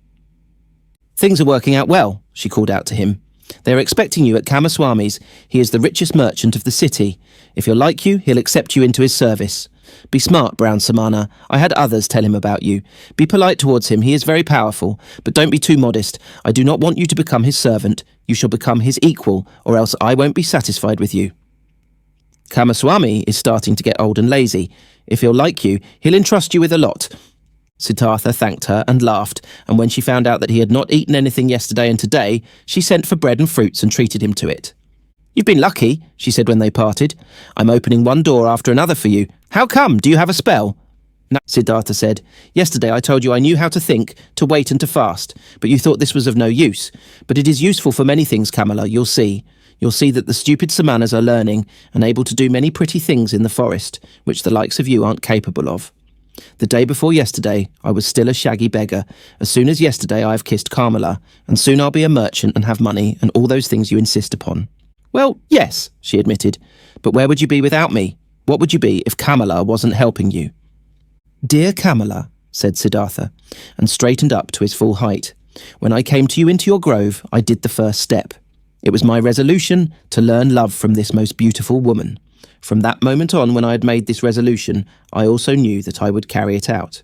I knew that you would help me. At your first glance at the entrance of the grove, I already knew it." "But what if I hadn't been willing?" "You were willing.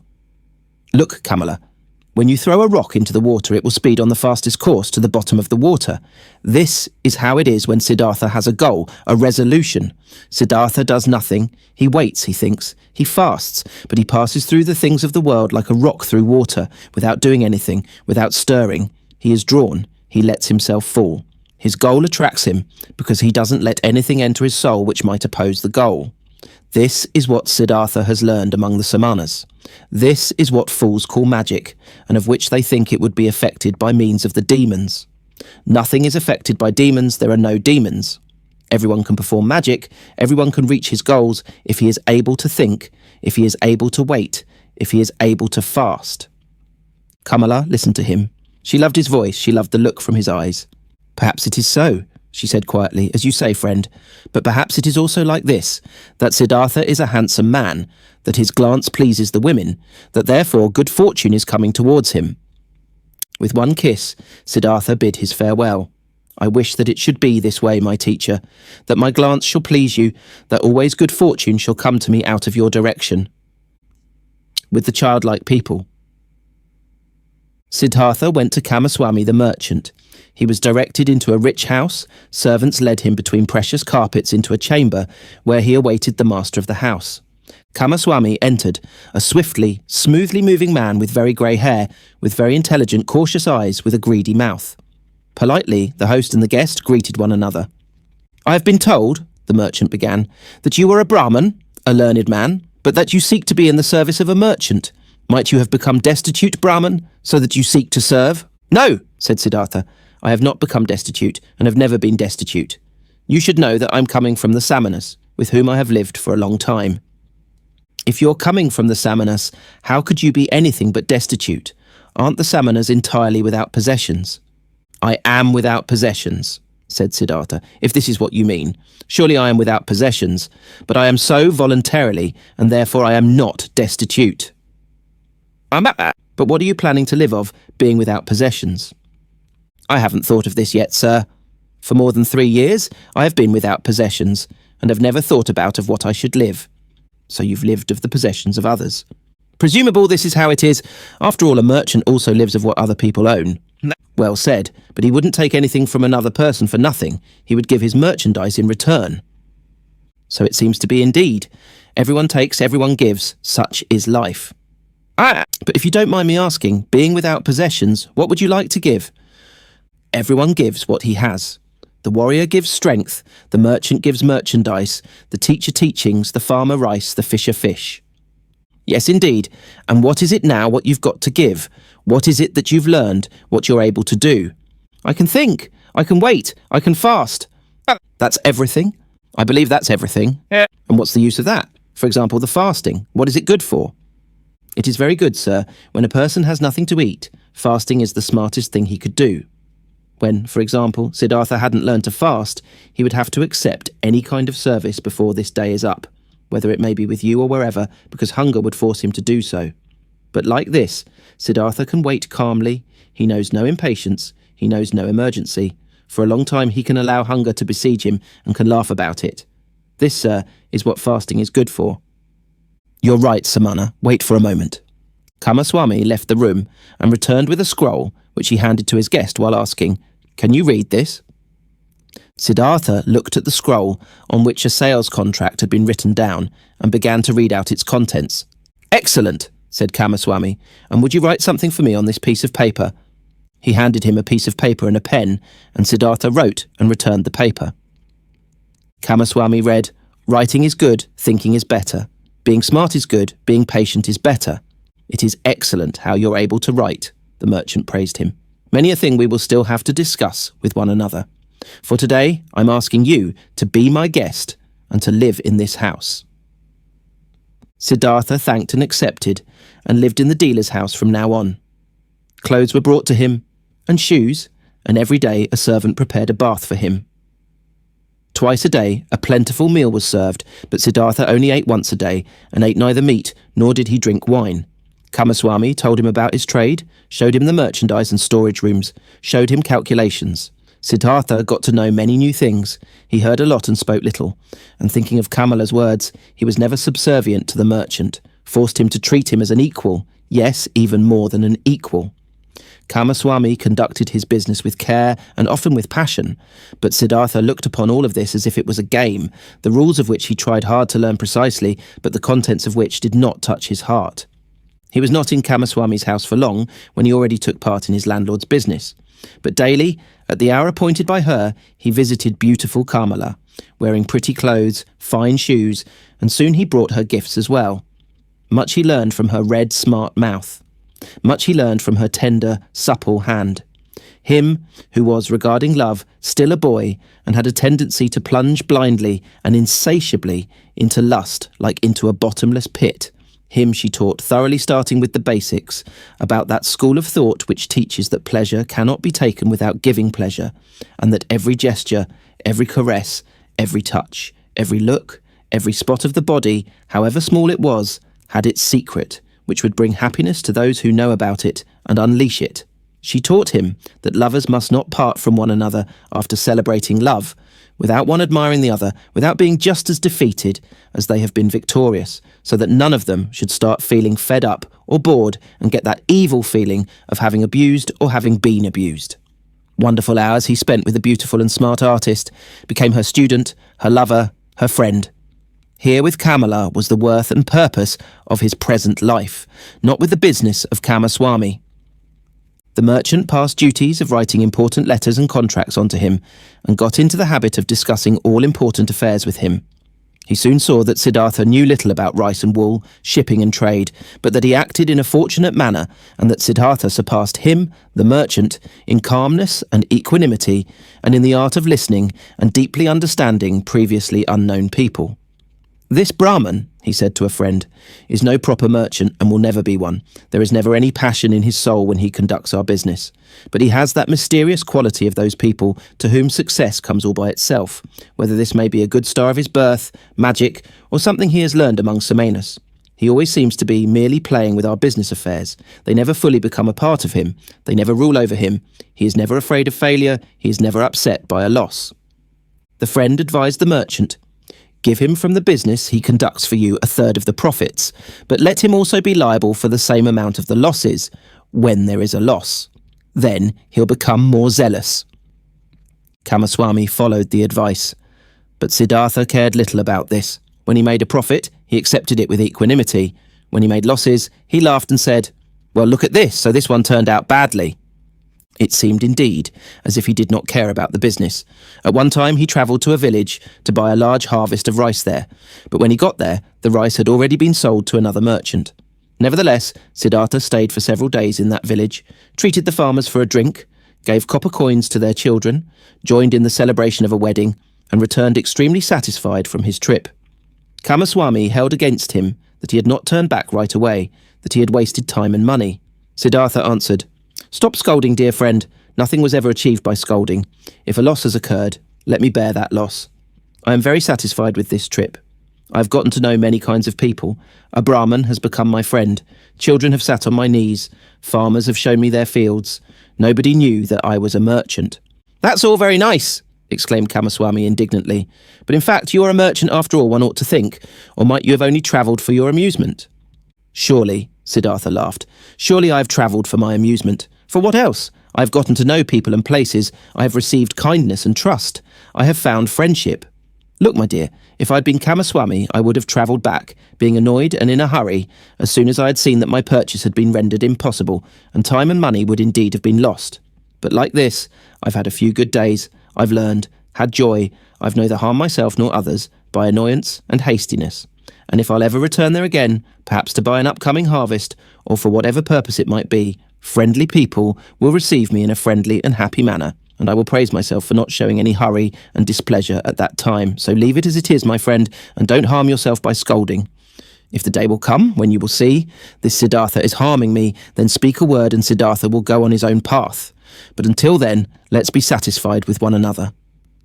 Futile were also the merchant's attempts to convince Siddhartha that he should eat his bread. Siddhartha ate his own bread, or rather they both ate other people's bread, all people's bread. Siddhartha never listened to Kamaswami's worries, and Kamaswami had many worries. Whether there was a business deal going on which was in danger of failing, or whether a shipment of merchandise seemed to have been lost, or a debtor seemed to be unable to pay, Kamaswami could never convince his partner that it would be useful to utter a few words of worry or anger, to have wrinkles on the forehead, to sleep badly, when, one day, Kamaswami held against him that he had learned everything he knew from him. He replied, "Would you please not kid me with such jokes? What I've learned from you is how much a basket of fish costs and how much interest may be charged on loan money.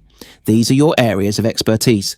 I haven't learned to think from you, my dear Kamaswami. You ought to be the one seeking to learn from me." Indeed, his soul was not with the trade. The business was good enough to provide him with the money for Kamala, and it earned him much more than he needed.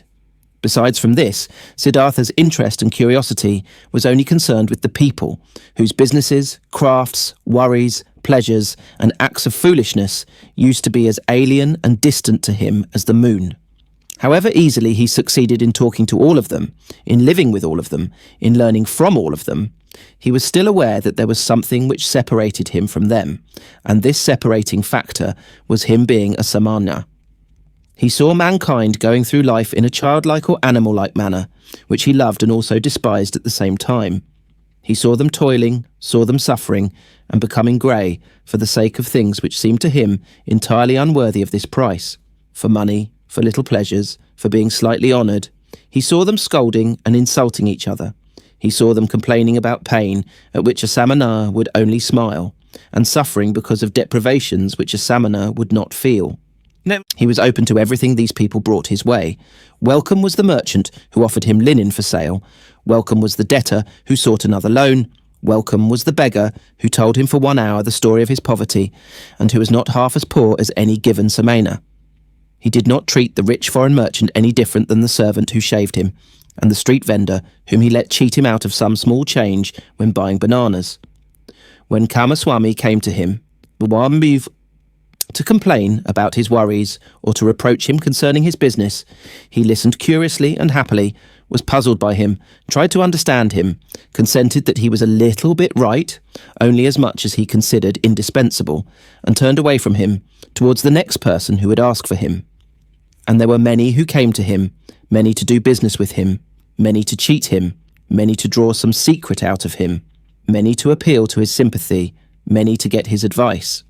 He gave advice, he pitied, he made gifts, he let them cheat him a bit, and this entire game and the passion with which all people played this game occupied his thoughts just as much as the gods and Brahmans used to occupy them. At times, he felt, deep in his chest, a dying, quiet voice, which admonished him quietly, lamented quietly. He hardly perceived it, and then for an hour he became aware of the strange life he was leading, of him doing lots of things which were only a game, of, though being happy and feeling joy at times, real life still passing him by and not touching him. As a ball player plays with his balls, he played with his business deals, with the people around him, watched them, found amusement in them. With his heart, with the source of his being, he was not with them. The source ran somewhere, far away from him, ran and ran invisibly, had nothing to do with his life anymore. And at several times he suddenly became scared on account of such thoughts, and wished that he would also be gifted with the ability to participate in all of these childlike, naive occupations of the daytime, with passion and with his heart, really to live, really to act, really to enjoy and to live, instead of just standing by as a spectator. But again and again he came back to beautiful Kamala, learned the art of love, practiced the cult of lust, in which more than in anything else giving and taking becomes one, chatted with her, learned from her, gave her advice, received advice. She understood him better than Govinda used to understand him. She was more similar to him. Once he said to her, "You are like me. You are different from most people. You are Kamala, nothing else, and inside of you there is a peace and refuge, to which you can go at every hour of the day and be at home at yourself, as I can also do. Few people have this, and yet all could have it." "Not all people are smart," said Kamala. "No," said Siddhartha, "that's not the reason why. Kamaswami is just as smart as I, and still has no refuge in himself. Others have it, who are small children with respect to their mind. Most people, Kamala, are like a falling leaf, which is blown and is turning around through the air and wavers and tumbles to the ground. But others, a few, are like stars. They go on a fixed course. No wind reaches them. In themselves they have their law and their course. Among all the learned men and Samanas, of which I knew many, there was one of this kind, a perfected one. I'll never be able to forget him. It is that Gotama, the exalted one, who is spreading those teachings. Thousands of followers are listening to his teachings every day, follow his instructions every hour, but they are all falling leaves. Not in themselves they have teachings and a law. Kamala looked at him with a smile. Again you're talking about him, she said. Again you're having a Samana's thoughts. Siddhartha said nothing, and they played the game of love, one of the 30 or 40 different games Kamala knew. Her body was flexible like that of a jaguar and like the bow of a hunter. He who had learned from her how to make love was knowledgeable of many forms of lust, many secrets. For a long time she played with Siddhartha, enticed him, rejected him, forced him, embraced him, enjoyed his masterful skills until he was defeated and rested exhausted by her side. The courtesan bent over him, took a long look at his face, at his eyes which had grown tired. You are the best lover, she said thoughtfully, I ever saw. You're stronger than others, more supple, more willing. You've learned my art well, Siddhartha. At some time, when I'll be older, I'd want to bear your child. And yet, my dear, you've remained a Samana, and yet you do not love me, you love nobody. Isn't it so?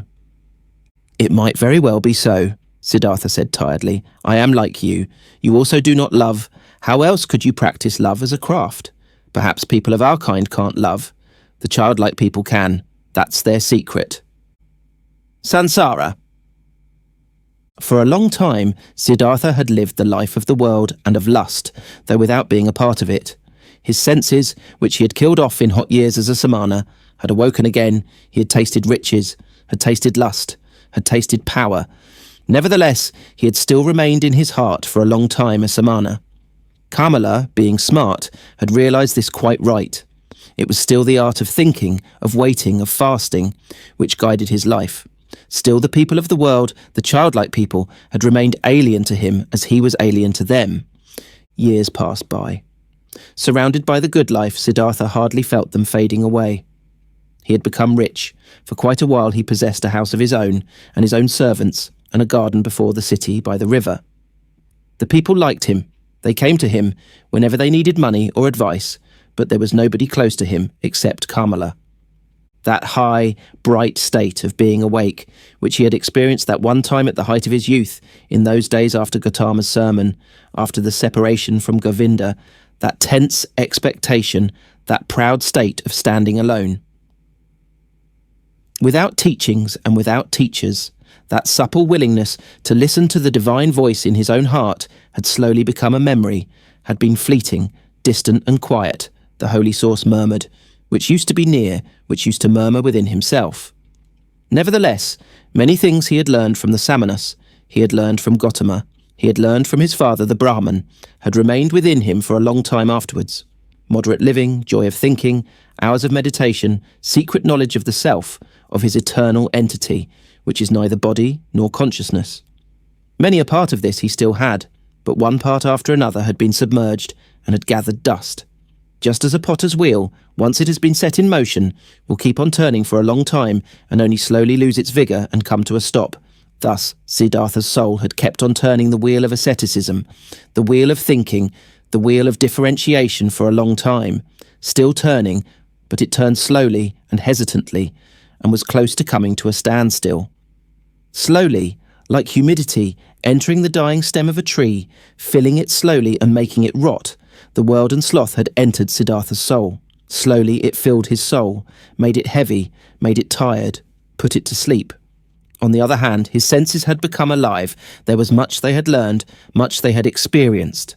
Siddhartha had learned to trade, to use his power over people, to enjoy himself with a woman. He had learned to wear beautiful clothes, to give orders to servants, to bathe in perfumed waters. He had learned to eat tenderly and carefully prepared food, even fish, even meat and poultry, spices and sweets, and to drink wine, which causes sloth and forgetfulness. He had learned to play with dice and on a chessboard, to watch dancing girls, to have himself carried about in a sedan chair, to sleep on a soft bed. But still he had felt different from and superior to the others. Always he had watched them with some mockery, some mocking disdain, with the same disdain which a samana constantly feels for the people of the world. When Kamaswami was ailing, when he was annoyed, when he felt insulted, when he was vexed by his worries as a merchant, Siddhartha had always watched it with mockery. Just slowly and imperceptibly, as the harvest seasons and rainy seasons passed by, his mockery had become more tired, his superiority had become more quiet. Just slowly, among his growing riches, Siddhartha had assumed something of the childlike people's ways for himself, something of their childlikeness and of their fearfulness, and yet he envied them just the more similar he became to them. He envied them for the one thing that was missing from him, and that they had, the importance they were able to attach to their lives, the amount of passion in their joys and fears, the fearful but sweet happiness of being constantly in love. These people were all of the time in love with themselves, with women, with their children, with honours or money, with plans or hopes, but he did not learn this from them, this out of all things, this joy of a child, and this foolishness of a child. He learned from them out of all things the unpleasant ones, which he himself despised. It happened more and more often that, in the morning, after having had company the night before, he stayed in bed for a long time, felt unable to think and tired. It happened that he became angry and impatient when Kamaswami bored him with his worries. It happened that he laughed just too loud when he lost a game of dice. His face was still smarter and more spiritual than others, but it rarely laughed and assumed, one after another, those features which are so often found in the faces of rich people, those features of discontent, of sickliness, of ill humour, of sloth, of a lack of love. Slowly the disease of the soul, which rich people have, grabbed hold of him. Like a veil, like a thin mist, tiredness came over Siddhartha, slowly, getting a bit denser every day, a bit murkier every month, a bit heavier every year. As a new dress becomes old in time, loses its beautiful colour in time, gets stains, gets wrinkles, gets worn off at the seams, and starts to show threadbare spots here and there. Thus, Siddhartha's new life, which he had started after his separation from Govinda, had grown old, lost colour and splendour as the years passed by, was gathering wrinkles and stains, and hidden at bottom, already showing its ugliness here and there, disappointment and disgust were waiting. Siddhartha did not notice it. He only noticed that this bright and reliable voice inside of him, which had awoken in him at that time and had ever guided him in his best times, had become silent. He had been captured by the world, by lust, covetousness, sloth, and finally also by that vice which he had used to despise and mock the most as the most foolish one of all vices: greed. Property, possessions, and riches also had finally captured him. They were no longer a game, and trifles to him had become a shackle and a burden. In a strange and devious way, Siddhartha had gotten into this final and most base of all dependencies, by means of the game of dice. It was since that time, when he had stopped being a samana in his heart, that Siddhartha began to play the game for money and precious things, which he at other times only joined with a smile, and casually as a custom of the childlike people, with an increasing rage and passion. He was a feared gambler. Few dared to take him on, so high and audacious were his stakes. He played the game due to a pain of his heart. Losing and wasting his wretched money in the game brought him an angry joy. In no other way he could demonstrate his disdain for wealth, the merchant's false god, more clearly and more mockingly. Thus he gambled with high stakes and mercilessly, hating himself, mocking himself, won thousands, threw away thousands, lost money, lost jewellery, lost a house in the country, won again, lost again. That's it. That fear, that terrible and petrifying fear, which he felt while he was rolling the dice, while he was worried about losing high stakes, that fear he loved and sought to always renew it, always increase it, always get it to a slightly higher level, for in this feeling alone he still felt something like happiness, something like an intoxication, something like an elevated form of life in the midst of his saturated, lukewarm, dull life. And after each big loss, his mind was set on new riches, pursued the trade more zealously, forced his debtors more strictly to pay, because he wanted to continue gambling, he wanted to continue squandering, continue demonstrating his disdain of wealth. Siddhartha lost his calmness when losses occurred, lost his patience when he was not paid on time, lost his kindness towards beggars. lost his disposition for giving away and loaning money to those who petitioned him. He, who gambled away tens of thousands at one roll of the dice and laughed at it, became more strict and more petty in his business, occasionally dreaming at night about money.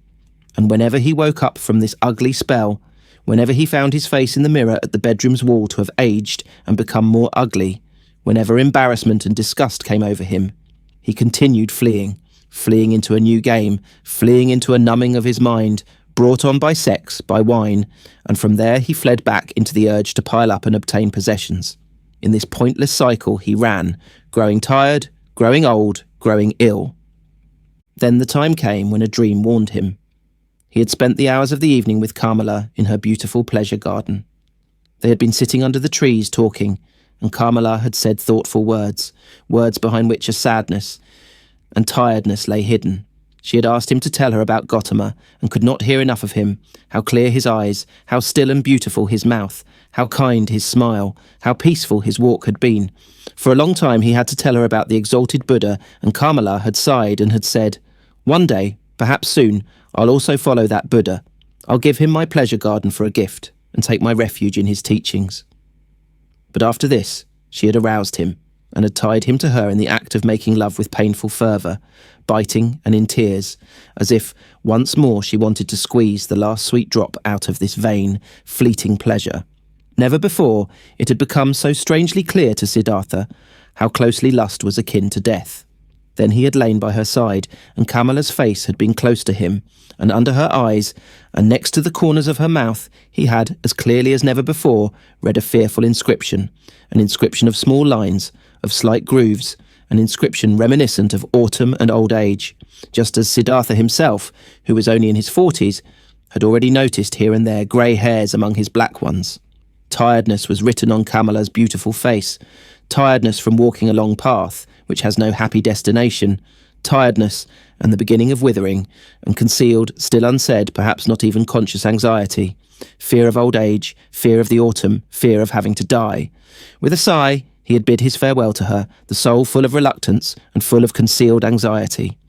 Then Siddhartha had spent the night in his house with dancing girls and wine, had acted as if he was superior to them towards the fellow members of his caste, though this was no longer true, had drunk much wine and gone to bed a long time after midnight, being tired and yet excited, close to weeping and despair, and had for a long time sought to sleep in vain, his heart full of misery which he thought he could not bear any longer, full of a disgust which he felt penetrating his entire body like the lukewarm, repulsive taste of the wine, the just too sweet, dull music, the just too soft smile of the dancing girls, the just too sweet scent of their hair and breasts. But more than by anything else, he was disgusted by himself, by his perfumed hair, by the smell of wine from his mouth, by the flabby tiredness and listlessness of his skin, like when someone who has eaten and drunk far too much vomits it back up again with agonizing pain and is nevertheless glad about the relief. Thus this sleepless man wished to free himself of these pleasures, these habits, and all of this pointless life and himself in an immense burst of disgust. Not until the light of the morning and the beginning of the first activities in the street before his city house, he had slightly fallen asleep, had found for a few moments a half unconsciousness, a hint of sleep. In those moments he had a dream. Kamala owned a small, rare singing bird in a golden cage. Of this bird he dreamt. He dreamt this bird had become mute, who at other times always used to sing in the morning, and since this arose his attention, he stepped in front of the cage and looked inside. There the small bird was dead and lay stiff on the ground. He took it out, weighed it for a moment in his hand, and then threw it away, out in the street, and in the same moment he felt terribly shocked, and his heart hurt, as if he had thrown away from himself all value and everything good by throwing out this dead bird. Starting up from this dream, he felt encompassed by a deep sadness. Worthless, so it seemed to him, worthless and pointless was the way he had been going through life. Nothing which was alive, nothing which was in some way delicious or worth keeping he had left in his hands. Alone he stood there and empty, like a castaway on the shore. With a gloomy mind, Siddhartha went to the pleasure garden he owned, locked the gate, sat down under a mango tree, felt death in his heart and horror in his chest, sat and sensed how everything died in him, withered in him, came to an end in him. By and by, he gathered his thoughts and in his mind he once again went the entire path of his life, starting with the first days he could remember. When was there ever a time when he had experienced happiness, felt a true bliss? Oh yes, several times he had experienced such a thing. In his years as a boy, he had had a taste of it. When he had obtained praise from the Brahmins, he had felt it in his heart. There is a path in front of the one who has distinguished himself in the recitation of the holy verses, in the dispute with the learned ones, as an assistant in the offerings. Then he had felt it in his heart. There is a path in front of you are destined for, the gods are awaiting you. And again, as a young man, when the ever-rising, upward-fleeing goal of all thinking had ripped him out of and up from the multitude of those seeking the same goal, when he wrestled in pain for the purpose of Brahman, when every obtained knowledge only kindled new thirst in him, then again he had, in the midst of the thirst, in the midst of the pain, felt this very same thing. Go on, you are called upon. He had heard this voice when he had left his home and had chosen the life of a Samana, and again when he had gone away from the Samanas to that perfected one, and also when he had gone away from him to the uncertain. For how long had he not heard this voice any more? For how long had he reached no height any more? How even and dull was the manner in which his path had passed through life, for many long years, without a high goal, without thirst, without elevation, content with small lustful pleasures and yet never satisfied. For all of these many years, without knowing it himself, he had tried hard and longed to become a man like those many, like those children, and in all this, his life had been much more miserable and poorer than theirs, and their goals were not his, nor their worries. After all, that entire world of the Kamaswami people had only been a game to him, a dance he would watch, a comedy. Only Kamala had been dear, had been valuable to him, but was she still thus? Did he still need her, or she him? Did they not play a game without an ending? Was it necessary to live for this? No, it was not necessary. The name of this game was Sansara, a game for children, a game which was perhaps enjoyable to play once, twice, 10 times, but for ever and ever over again. Then Siddhartha knew that the game was over, that he could not play it any more. Shivers ran over his body, inside of him, so he felt something had died. That entire day he sat under the mango tree, thinking of his father, thinking of Govinda, thinking of Gotama. Did he have to leave them to become a Kamaswami? He still sat there when the night had fallen. When looking up he caught sight of the stars, he thought, here I'm sitting under my mango tree in my pleasure garden. He smiled a little. Was it really necessary? Was it right? Was it not as foolish game that he owned a mango tree, that he owned a garden? He also put an end to this. This also died in him. He rose, bid his farewell to the mango tree, his farewell to the pleasure garden. Since he had been without food this day, he felt strong hunger, and thought of his house in the city, of his chamber and bed, of the table with the meals on it. He smiled tiredly, shook himself, and bid his farewell to these things. In the same hour of the night, Siddhartha left his garden, left the city, and never came back.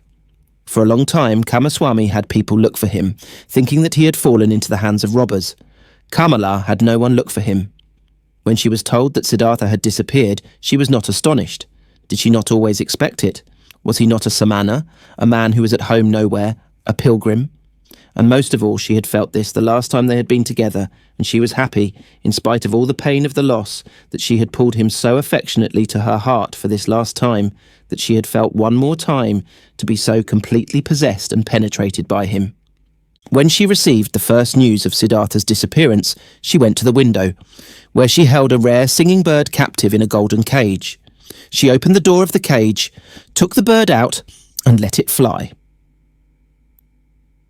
For a long time she gazed after it, the flying bird. From this day on she received no more visitors and kept her house locked, but after some time she became aware that she was pregnant from the last time she was together with Siddhartha. By the river.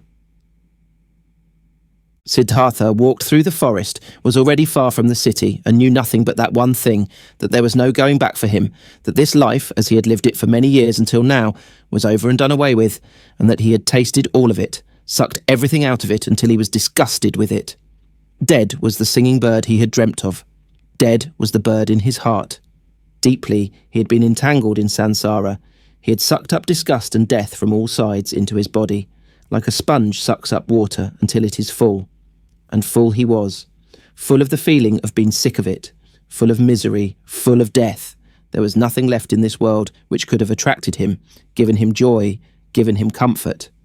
Passionately, he wished to know nothing about himself anymore, to have rest, to be dead, if there only was a lightning bolt to strike him dead, if there only was a tiger to devour him, if there only was a wine, a poison which would numb his senses, bring him forgetfulness and sleep, and no awakening from that. Was there still any kind of filth he had not soiled himself with, a sin or foolish act he had not committed, a dreariness of the soul he had not brought upon himself?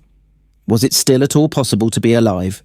Was it possible to breathe in again and again, to breathe out, to feel hunger, to eat again, to sleep with a woman again? Was this cycle not exhausted and brought to a conclusion for him? Siddhartha reached the large river in the forest, the same river over which a long time ago, when he had still been a young man and came from the town of Gotama, a ferryman had conducted him. By this river he stopped. Hesitantly he stood at the bank. Tiredness and hunger had weakened him, and whatever for should he walk on, wherever to which goal? No, there were no more goals. There was nothing left but the deep, painful yearning to shake off this whole desolate dream, to spit out this stale wine, to put an end to this miserable and shameful life. A hang bent over the bank of the river, a coconut tree. Siddhartha leaned against its trunk with his shoulder, embraced the trunk with one arm, and looked down into the green water, which ran and ran under him, looked down, and found himself to be entirely filled with the wish to let go and to drown in these waters. A frightening emptiness was reflected back at him by the water, answering to the terrible emptiness in his soul. Yes, he had reached the end. There was nothing left for him, except to annihilate himself, except to smash the failure into which he had shaped his life, to throw it away before the feet of mockingly laughing gods. This was the great vomiting he had longed for. Death, the smashing to bits of the form he hated. Let him be food for fishes. This dog Siddhartha, this lunatic, this depraved and rotten body, this weakened and abused soul. Let him be food for fishes and crocodiles. Let him be chopped to bits by the demons. With a distorted face he stared into the water, saw the reflection of his face and spit at it. In deep tiredness he took his arm away from the trunk of the tree and turned a bit in order to let himself fall straight down, in order to finally drown. With his eyes closed he slipped towards death. Then, out of remote areas of his soul, out of past times of his now weary life, a sound stirred up. It was a word, a syllable which he, without thinking, with a slurred voice spoke to himself, the old word which is the beginning and the end of all prayers of the Brahmans, the holy Om, which roughly means that what is perfect or the completion. And in the moment when the sound of Om touched Siddhartha's ear, his dormant spirit suddenly woke up and realised the foolishness of his actions. Siddhartha was deeply shocked. So this was how things were with him, so doomed was he, so much he had lost his way and was forsaken by all knowledge, that he had been able to seek death, that this wish of a child had been able to grow in him, to find rest by annihilating his body. What all agony of these recent times, all sobering realisations, all desperation had not brought about, this was brought on by this moment when the Om entered his consciousness. He became aware of himself in his misery and in his error. Om, he spoke to himself. Om, and again he knew about Brahman, knew about the indestructibility of life, knew about all that is divine, which he had forgotten. But this was only a moment. Flash! By the foot of the coconut tree, Siddhartha collapsed, struck down by tiredness, mumbling Om, placed his head on the root of the tree, and fell into a deep sleep. Deep was his sleep, and without dreams. For a long time he had not known such a sleep any more. When he woke up after many hours, he felt as if 10 years had passed. He heard the water quietly flowing, did not know where he was and who had brought him here, opened his eyes, saw with astonishment that there were trees and the sky above him, and he remembered where he was and how he got here. But it took him a long while for this, and the past seemed to him as if it had been covered by a veil, infinitely distant, infinitely far away, infinitely meaningless. He only knew that his previous life, in the first moment when he thought about it, this past life seemed to him like a very old, previous incarnation, like an early pre-birth of his present self, that his previous life had been abandoned by him, that full of disgust and wretchedness, he had even intended to throw his life away, but that by a river, under a coconut tree, he had come to his senses, the holy word Om on his lips, that then he had fallen asleep and had now woken up and was looking at the world as a new man. Quietly, he spoke the word the Om to himself, speaking which he had fallen asleep, and it seemed to him as if his entire long sleep had been nothing but a long meditative recitation of Om, a thinking of Om, a submergence, and complete entering into Om, into the nameless, the perfected. What a wonderful sleep had this been! Never before by sleep he had been thus refreshed, thus renewed, thus rejuvenated. Perhaps he had really died, had drowned and was reborn in a new body. But no, he knew himself. He knew his hands and his feet, knew the place where he lay, knew this self in his chest, this Siddhartha, the eccentric, the weird one. But this Siddhartha was nevertheless transformed, was renewed, was strangely well rested, strangely awake, joyful and curious. Siddhartha straightened up. Then he saw a person sitting opposite to him, an unknown man, a monk in a yellow robe with a shaven head, sitting in the position of pondering.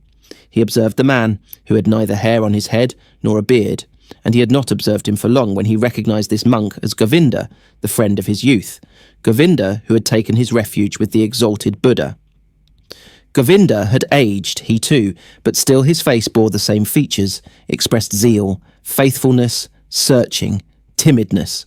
But when Govinda now, sensing his gaze, opened his eyes and looked at him, Siddhartha saw that Govinda did not recognize him. Govinda was happy to find him awake. Apparently he had been sitting here for a long time and been waiting for him to wake up, though he did not know him. "I have been sleeping," said Siddhartha. "However did you get here?" "You have been sleeping," answered Govinda. "It is not good to be sleeping in such places, where snakes often are, and the animals of the forest have their paths.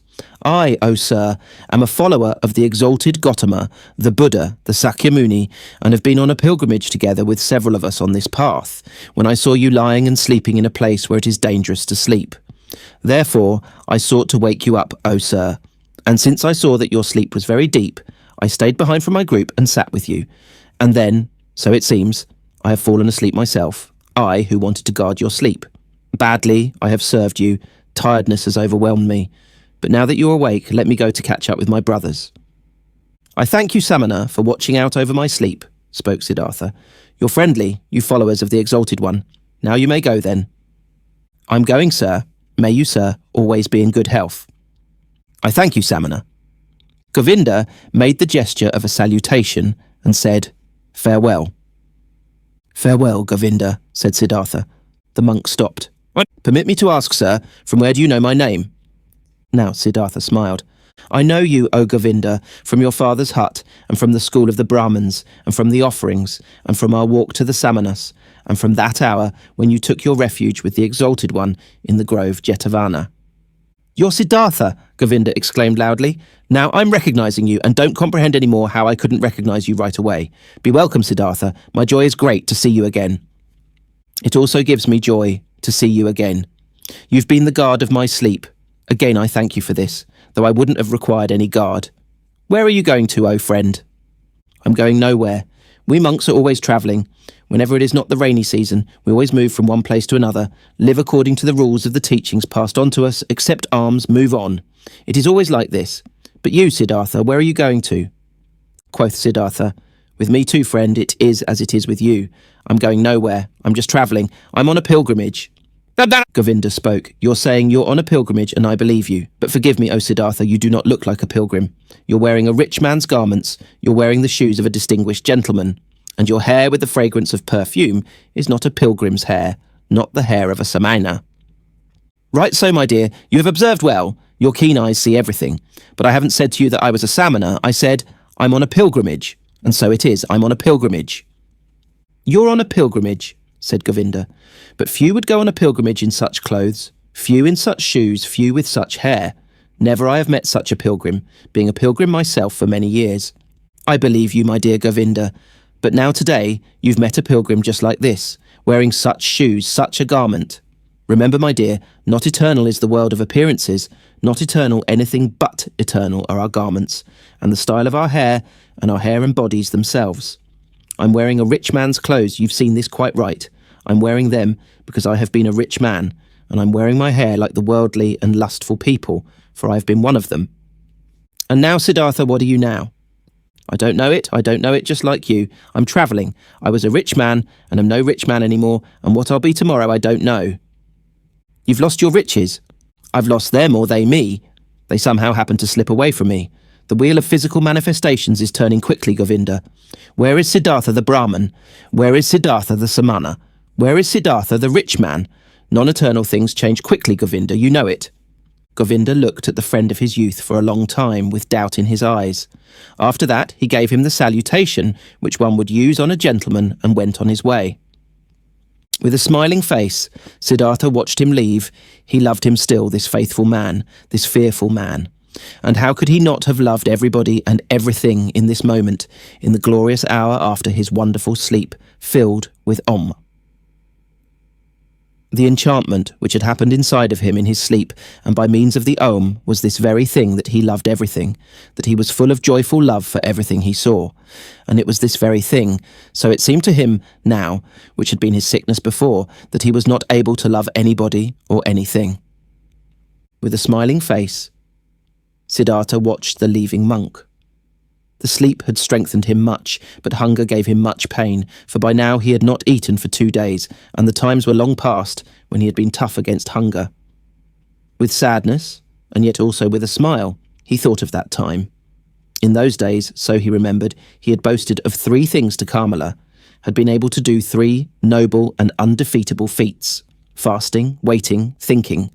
These had been his possessions, his power and strength, his solid staff. In the busy, laborious years of his youth, he had learned these 3 feats, nothing else. And now they had abandoned him. None of them was his anymore, neither fasting, nor waiting, nor thinking. For the most wretched things, he had given them up, for what fades most quickly, for sensual lust, for the good life, for riches. His life had indeed been strange. And now, so it seemed, now he had really become a childlike person. Siddhartha thought about his situation. Thinking was hard on him. He did not really feel like it, but he forced himself. Now, he thought, since all these most easily perishing things have slipped from me again, now I'm standing here under the sun again, just as I have been standing here. A little child. Nothing is mine. I have no abilities. There is nothing I could bring about. I have learned nothing. How wondrous is this! Now that I'm no longer young, that my hair is already half grey, that my strength is fading, now I'm starting again at the beginning, and as a child. Again he had to smile. Yes, his fate had been strange. Things were going downhill with him, and now he was again facing the world void and naked and stupid. But he could not feel sad about this. No, he even felt a great urge to laugh about himself, to laugh about this strange, foolish world. Things are going downhill with you, he said to himself, and laughed about it. And as he was saying it, he happened to glance at the river, and he also saw the river going downhill, always moving on downhill, and singing and being happy through it all. He liked this well. Kindly he smiled at the river. Was this not the river in which he had intended to drown himself in past times 100 years ago, or had he dreamed this? Wondrous indeed was my life, so he thought. Wondrous detours it has taken. As a boy, I had only to do with gods and offerings. As a youth, I had only to do with asceticism. With thinking and meditation, was searching for Brahman, worshipped the eternal in the Atman. But as a young man, I followed the penitents, lived in the forest, suffered of heat and frost, learned to hunger, taught my body to become dead. Wonderfully, soon afterwards, insight came towards me in the form of the great Buddha's teachings. I felt the knowledge of the oneness of the world circling in me like my own blood. But I also had to leave Buddha and the great knowledge. I went and learned the art of love with Kamala, learned trading with Kamaswami, piled up money, wasted money, learned to love my stomach, learned to please my senses. I had to spend many years losing my spirit, to unlearn thinking again, to forget the oneness. Isn't it just as if I had turned slowly and on a long detour from a man into a child, from a thinker into a childlike person? And yet, this path has been very good. And yet, the bird in my chest has not died. But what a path has this been? I had to pass through so much stupidity, through so much vice, through so many errors, through so much disgust and disappointments and woe, just to become a child again and to be able to start over. But it was right, so my heart says yes to it. My eyes smile to it. I've had to experience despair. I've had to sink down to the most foolish one of all thoughts, to the thought of suicide, in order to be able to experience divine grace, to hear Om again, to be able to sleep properly and awake properly again. I had to become a fool, to find Atman in me again. I had to sin, to be able to live again. Where else might my path lead me to? It is foolish, this path. It moves in loops. Perhaps it is going around in a circle. Let it go as it likes, I want to take it. Wonderfully, he felt joy rolling like waves in his chest. Wherever from, he asked his heart, where from did you get this happiness? Might it come from that long good sleep which has done me so good, or from the word Om, which I said, or from the fact that I have escaped, that I have completely fled, that I am finally free again, and am standing like a child under the sky? Oh, how good is it to have fled, to have become free. How clean and beautiful is the air here. How good to breathe. There where I ran away from, there everything smelled of ointments, of spices, of wine, of excess, of sloth. How I hated this world of the rich, of those who revel in fine food, of the gamblers. How I hated myself for staying in this terrible world for so long. How I hated myself, have deprived, poisoned, tortured myself, have made myself old and evil. No, never again I will, as I used to like doing so much, delude myself into thinking that Siddhartha was wise. But this one thing I have done well, this I like, this I must praise, that there is now an end to that hatred against myself, to that foolish and dreary life. I praise you, Siddhartha, after so many years of foolishness, you have once again had an idea, have done something, have heard the bird in your chest singing and have followed it. Thus he praised himself, found joy in himself, listened curiously to his stomach, which was rumbling with hunger. He had now, so he felt, in these recent times and days, completely tasted and spit out, devoured up to the point of desperation and death, a piece of suffering, a piece of misery. Like this, it was good. For much longer he could have stayed with Kamaswami, made money, wasted money, filled his stomach, and let his soul die of thirst. For much longer he could have lived in this soft, well-upholstered hell if this had not happened. The moment of complete hopelessness and despair, that most extreme moment when he hung over the rushing waters and was ready to destroy himself. That he had felt this despair, this deep disgust, and that he had not succumbed to it, that the bird, the joyful source and voice in him was still alive after all, this was why he felt joy. This was why he laughed. This was why his face was smiling brightly under his hair, which had turned grey. It is good, he thought, to get a taste of everything for oneself, which one needs to know. That lust for the world and riches do not belong to the good things I have already learned as a child. I have known it for a long time, but I have experienced only now. And now I know it, don't just know it in my memory, but in my eyes, in my heart, in my stomach. Good for me to know this. For a long time, he pondered his transformation, listened to the bird as it sang for joy. Had not this bird died in him?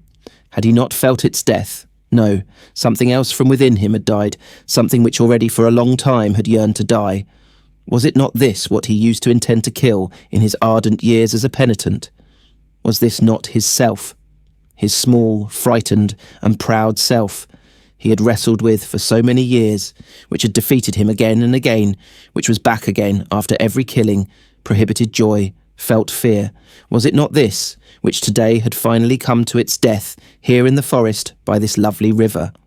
Was it not due to this death that he was now like a child, so full of trust, so without fear, so full of joy? Now Siddhartha also got some idea of why he had fought this self in vain as a Brahman, as a penitent. Too much knowledge had held him back.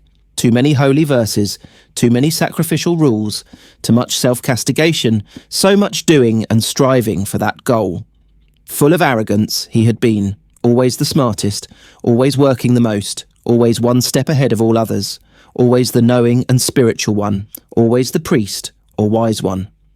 Into being a priest, into this arrogance, into this spirituality, his self had retreated. There it sat firmly and grew, while he thought he would kill it by fasting and penance. Now he saw it, and saw that the secret voice had been right, that no teacher would ever have been able to bring about his salvation. Therefore, he had to go out into the world, lose himself to lust and power, to woman and money, had to become a merchant, a dice gambler, a drinker, and a greedy person, until the priest and Samana in him was dead. Therefore, he had to continue bearing these ugly years, bearing the disgust, the teachings, the pointlessness of a dreary and wasted life up to the end, up to bitter despair, until Siddhartha the lustful, Siddhartha the greedy could also die. He had died. A new Siddhartha had woken up from the sleep. He would also grow old. He would also eventually have to die. Mortal was Siddhartha. Mortal was every physical form. But today he was young, was a child, the new Siddhartha, and was full of joy. He thought these thoughts, listened with a smile to his stomach, listened gratefully to a buzzing bee. Cheerfully, he looked into the rushing river. Never before he had liked a water so well as this one. Never before he had perceived the voice and the parable of the moving water thus strongly and beautifully. It seemed to him as if the river had something special to tell him, something he did not know yet, which was still awaiting him. In this river, Siddhartha had intended to drown himself. In it, the old, tired, desperate Siddhartha had drowned today. But the new Siddhartha felt a deep love for this rushing water and decided for himself not to leave it very soon. The Ferryman. By this river I want to stay, thought Siddhartha. It is the same which I have crossed a long time ago on my way to the childlike people. A friendly ferryman had guided me then. He is the one I want to go to, starting out from his hut. My path had led me at that time into a new life, which had now grown old and is dead. My present path, my present new life, shall also take its start there. Tenderly he looked into the rushing water, into the transparent green, into the crystal lines of its drawing, so rich in secrets. Bright pearls he saw rising from the deep, quiet bubbles of air floating on the reflecting surface, the blue of the sky being depicted in it. With 1,000 eyes the river looked at him, with green ones, with white ones, with crystal ones, with sky blue ones. How did he love this water? How did it delight him? How grateful was he to it? In his heart he heard the voice talking, which was newly awaking, and it told him, love this water, stay near it, learn from it. Oh yes, he wanted to learn from it, he wanted to listen to it. He who would understand this water and its secrets, so it seemed to him, would also understand many other things, many secrets, all secrets. But out of all secrets of the river, he today only saw one. This one touched his soul. He saw this water ran and ran, incessantly it ran, and was nevertheless always there, was always at all times the same and yet new in every moment. Great be he who would grasp this, understand this. He understood and grasped it not, only felt some idea of it stirring, a distant memory, divine voices. Siddhartha rose. The workings of hunger in his body became unbearable. In a daze he walked on, up the path by the bank, up river, listened to the current, listened to the rumbling hunger in his body. When he reached the ferry, the boat was just ready, and the same ferryman who had once transported the young Samana across the river stood in the boat. Siddhartha recognised him. He had also aged very much. "Would you like to ferry me over?" he asked. The ferryman, being astonished to see such an elegant man walking along and on foot, took him into his boat and pushed it off the bank. "It's a beautiful life you have chosen for yourself," the passenger spoke. "It must be beautiful to live by this water every day and to cruise on it." With a smile, the man at the oar moved from side to side. "It is beautiful, sir. It is as you say. But isn't every life, isn't every work beautiful? This may be true, but I envy you for yours." "Ah, you would soon stop enjoying it. This is nothing for people wearing fine clothes." Siddhartha laughed. "Once before, I have been looked upon today because of my clothes. I have been looked upon with distrust. Wouldn't you, ferryman, like to accept these clothes which are a nuisance to me, from me? For you must know, I have no money to pay your fare." "You're joking, sir," the ferryman laughed. "I'm not joking, friend. Behold, once before you have ferried me across this water in your boat for the immaterial reward of a good deed. Thus do it today as well, and accept my clothes for it." "And do you, sir, intend to continue travelling without clothes?" "Ah, most of all I wouldn't want to continue travelling at all. Most of all I would rather you, ferryman, gave me an old loincloth and kept me with you as your assistant, or rather as your trainee, for I'll have to learn first how to handle the boat." For a long time the ferryman looked at the stranger, searching. "Now I recognise you," he finally said. "At one time you've slept in my hut. This was a long time ago, possibly more than 20 years ago, and you've been ferried across the river by me, and we parted like good friends. Haven't you been a Samana? I can't think of your name anymore." "My name is Siddhartha, and I was a Samana when you've last seen me. So be welcome, Siddhartha. My name is Vasudeva. You will, so I hope, be my guest today as well, and sleep in my hut, and tell me where you're coming from, and why these beautiful clothes are such a nuisance to you." They had reached the middle of the river, and Vasudeva pushed the oar with more strength in order to overcome the current. He worked calmly, his eyes fixed in on the front of the boat, with brawny arms. Siddhartha sat and watched him, and remembered how once before, on that last day of his time as a Samana, love for this man had stirred in his heart. Gratefully, he accepted Vasudeva's invitation. When they had reached the bank, he helped him to tie the boat to the stakes. After this, the ferryman asked him to enter the hut, offered him bread and water, and Siddhartha ate with eager pleasure, and also ate with eager pleasure of the mango fruits Vasudeva offered him. Afterwards, it was almost the time of the sunset. They sat on a log by the bank, and Siddhartha told the ferryman about where he originally came from and about his life, as he had seen it before his eyes today, in that hour of despair. Until late at night lasted his tale. Vasudeva listened with great attention. Listening carefully, he let everything enter his mind, birthplace and childhood, all that learning, all that searching, all joy, all distress. This was among the ferryman's virtues one of the greatest. Like only a few, he knew how to listen. Without him having spoken a word, the speaker sensed how Vasudeva let his words enter his mind, quiet, open, waiting, how he did not lose a single one, awaited not a single one with impatience, did not add his praise or rebuke, was just listening. Siddhartha felt what a happy fortune it is to confess to such a listener, to bury in his heart his own life, his own search, his own suffering. But in the end of Siddhartha's tale, when he spoke of the tree by the river, and of his deep fall, of the holy Om and how he had felt such a love for the river after his slumber, the ferryman listened with twice the attention, entirely and completely absorbed by it, with his eyes closed. But when Siddhartha fell silent, and a long silence had occurred, then Vasudeva said, "It is as I thought. The river has spoken to you. It is your friend as well. It speaks to you as well. That is good. That is very good. Stay with me, Siddhartha, my friend. I used to have a wife. Her bed was next to mine, but she has died a long time ago. For a long time I have lived alone. Now you shall live with me. There is space and food for both." "I thank you," said Siddhartha. "I thank you and accept. And I also thank you for this, Vasudeva, for listening to me so well. These people are rare who know how to listen, and I did not meet a single one who knew it as well as you did. I will also learn in this respect from you." "You will learn it," spoke Vasudeva, "but not from me. The river has taught me to listen. From it you will learn it as well. It knows everything. The river, everything can be learned from it. See, you've already learned this from the water too, that it is good to strive downwards, to sink, to seek depth. The rich and elegant Siddhartha is becoming an oarsman's servant. The learned Brahman Siddhartha becomes a ferryman. This has also been told to you by the river. You'll learn that other thing from it as well." Quoth Siddhartha after a long pause, "What other thing, Vasudeva?" Vasudeva rose. "It is late," he said. "Let's go to sleep. I can't tell you that other thing, O friend. You'll learn it, or perhaps you know it already. See, I'm no learned man. I have no special skill in speaking. I also have no special skill in thinking. All I'm able to do is to listen, and to be godly. I have learned nothing else.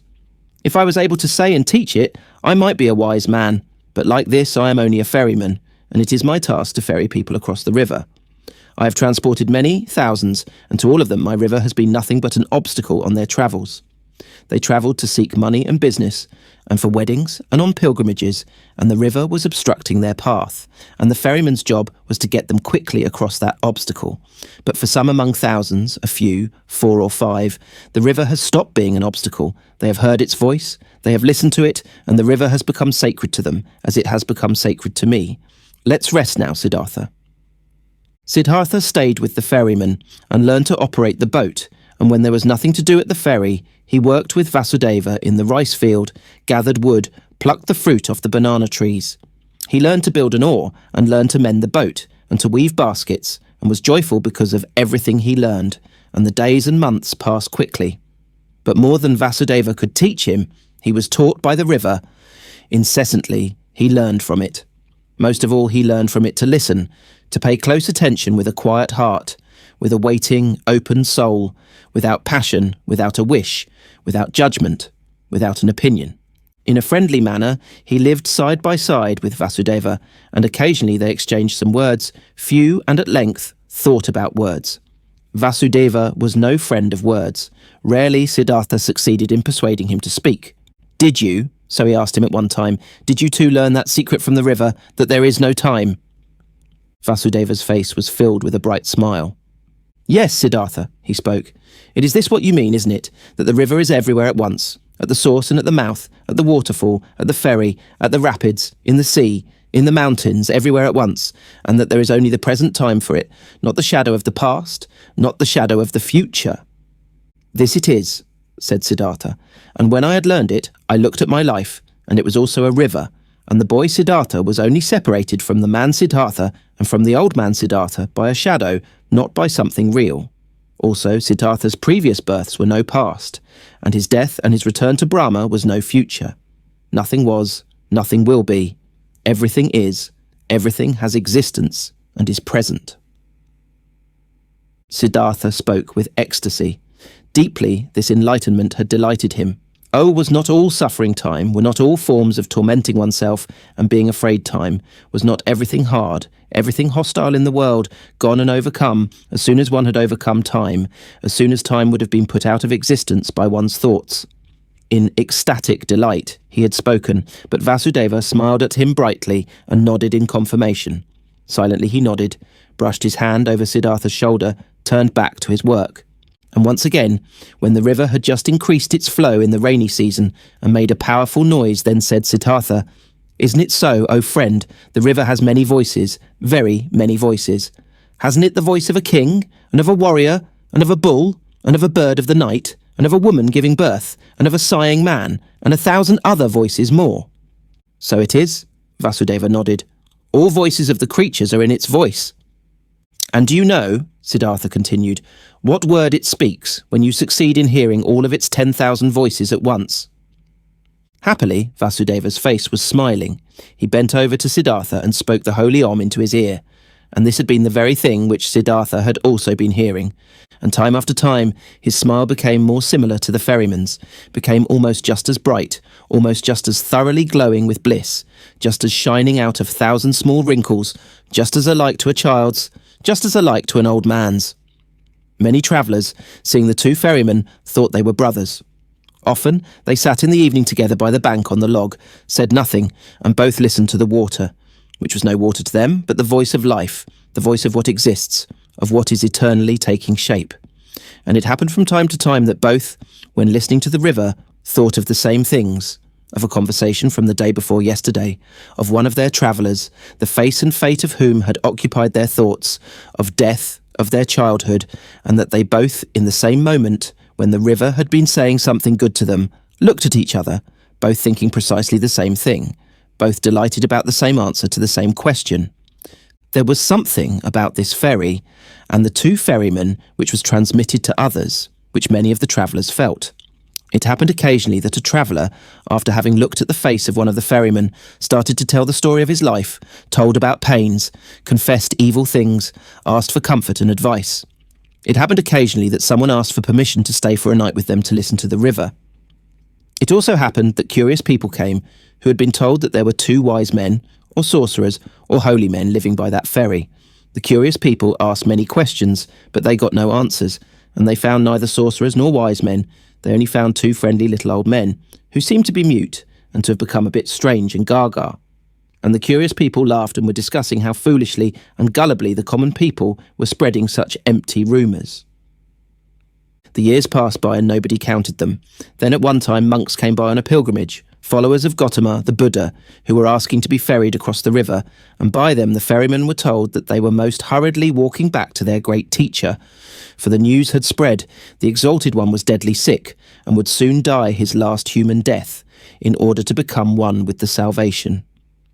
It was not long until a new flock of monks came along on their pilgrimage, and another one, and the monks, as well as most of the other travellers and people walking through the land, spoke of nothing else than of Gotama and his impending death. And as people are flocking from everywhere and from all sides, when they are going to war or to the coronation of a king, and are gathering like ants in droves, thus they flocked, like being drawn on by a magic spell, to where the great Buddha was awaiting his death, where the huge event was to take place, and the great perfected one of an era was to become one with the glory.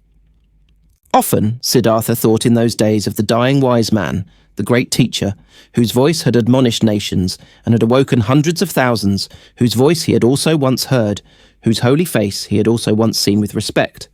Kindly he thought of him, saw his path to perfection before his eyes, and remembered with a smile those words which he had once, as a young man, said to him, the Exalted One. They had been, so it seemed to him, proud and precocious words. With a smile he remembered them. For a long time he knew that there was nothing standing between Gotama and him any more, though he was still unable to accept his teachings. No, there was no teaching a truly searching person, someone who truly wanted to find, could accept. But he who had found, he could approve of any teachings, every path, every goal. There was nothing standing between him and all the other 1,000 any more, who lived in that what is eternal, who breathed what is divine.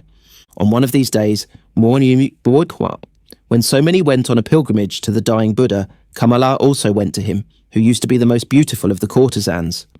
A long time ago she had retired from her previous life, had given her garden to the monks of Gotama as a gift, had taken her refuge in the teachings, was among the friends and benefactors of the pilgrims. Together with Siddhartha the boy, her son, she had gone on her way due to the news of the near death of Gotama, in simple clothes on foot.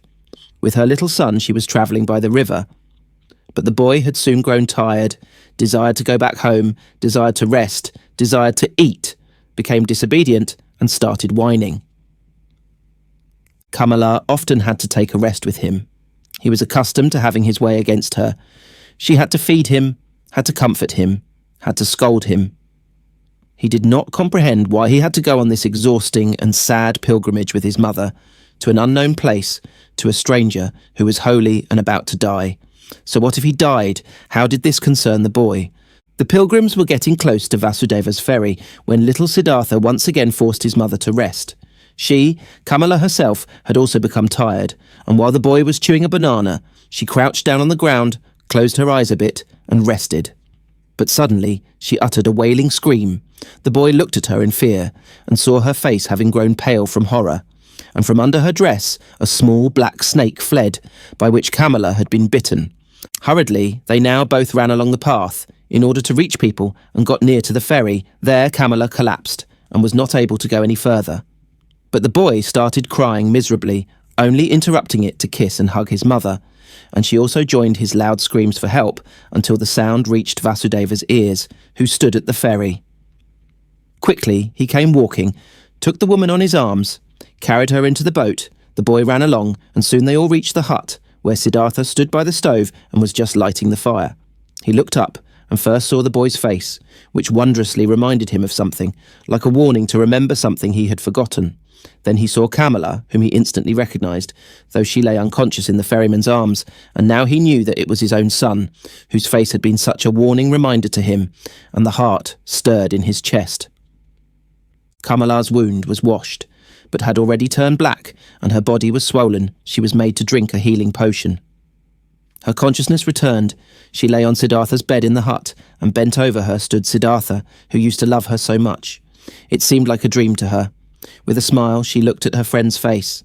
Just slowly she realised her situation, remembered the bite, called timidly for the boy. "He's with you, don't worry," said Siddhartha. Kamala looked into his eyes. She spoke with a heavy tongue, paralysed by the poison. "You've become old, my dear," she said. "You've become grey, but you are like the young Samana, who at one time came without clothes, with dusty feet, to me into the garden. You are much more like him than you were like him at that time when you had left me and Kamaswami. In the eyes you're like him, Siddhartha. Alas, I have also grown old. Could you still recognise me?" Siddhartha smiled. "Instantly, I recognised you, Kamala, my dear." Kamala pointed to her boy and said, "Did you recognise him as well? He is your son." Her eyes became confused and fell shut. The boy wept. Siddhartha took him on his knees, let him weep, petted his hair, and at the sight of the child's face, a Brahman prayer came to his mind, which he had learned a long time ago, when he had been a little boy himself. Slowly, with a singing voice, he started to speak. From his past and childhood, the words came flowing to him, and with that sing-song, the boy became calm, was only now and then uttering a sob, and fell asleep. Siddhartha placed him on Vasudeva's bed. Vasudeva stood by the stove and cooked rice. Siddhartha gave him a look, which he returned with a smile. "She'll die," Siddhartha said quietly. Vasudeva nodded. Over his friendly face ran the light of the stove's fire. Once again, Kamala returned to consciousness. Pain distorted her face. Siddhartha's eyes read the suffering on her mouth, on her pale cheeks. Quietly, he read it, attentively, waiting, his mind becoming one with her suffering. Kamala felt it. Her gaze sought his eyes. Looking at him, she said, "Now I see that your eyes have changed as well. They've become completely different. By what do I still recognize that you're Siddhartha? It's you, and it's not you." Siddhartha said nothing. Quietly, his eyes looked at hers. "No, you have achieved it?" she asked. "You have found peace?" He smiled and placed his hand on hers. "I'm seeing it," she said. "I'm seeing it. I too will find peace." "You have found it," Siddhartha spoke in a whisper. Kamala never stopped looking into his eyes. She thought about her pilgrimage to Gotama, which she wanted to take in order to see the face of the perfected one, to breathe his peace, and she thought that she had now found him in his place, and that it was good, just as good as if she had seen the other one. She wanted to tell this to him, but the tongue no longer obeyed her will. Without speaking, she looked at him, and he saw the life fading from her eyes. When the final pain filled her eyes and made them grow dim, when the final shiver ran through her limbs, his finger closed her eyelids. For a long time he sat and looked at her peacefully dead face. For a long time he observed her mouth, her old tired mouth, with those lips which had become thin, and he remembered that he used to, in the spring of his years, compare this mouth with a freshly cracked fig. For a long time he sat, red in the pale face, in the tired wrinkles, filled himself with this sight, saw his own face lying in the same manner, just as white, just as quenched out, and saw at the same time his face and hers being young, with red lips, with fiery eyes, and the feeling of this both being present and at the same time real, the feeling of eternity, completely filled every aspect of his being. Deeply he felt, more deeply than ever before, in this hour, the indestructibility of every life, the eternity of every moment. When he rose, Vasudeva had prepared rice for him, but Siddhartha did not eat. In the stable, where their goat stood, the two old men prepared beds of straw for themselves, and Vasudeva lay himself down to sleep. But Siddhartha went outside and sat this night before the hut, listening to the river, surrounded by the past, touched and encircled by all times of his life at the same time. But occasionally he rose, stepped to the door of the hut, and listened, whether the boy was sleeping. Early in the morning, even before the sun could be seen, Vasudeva came out of the stable and walked over to his friend. "You haven't slept," he said. "No, Vasudeva. I sat here, I was listening to the river. A lot it has told me. Deeply it has filled me with the healing thought, with the thought of oneness. You've experienced suffering, Siddhartha, but I see no sadness has entered your heart." "No, my dear, how should I be sad? I, who have been rich and happy, have become even richer and happier now. My son has been given to me." "Your son shall be welcome to me as well. But now, Siddhartha, let's get to work. There is much to be done. Kamala has died on the same bed on which my wife had died a long time ago.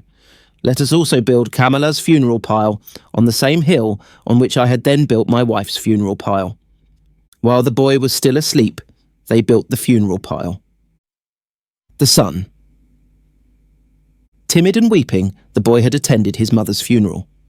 Gloomy and shy, he had listened to Siddhartha, who greeted him as his son and welcomed him at his place in Vasudeva's hut. Pale, he sat for many days by the hill of the dead, did not want to eat, gave no open look, did not open his heart, met his fate with resistance and denial.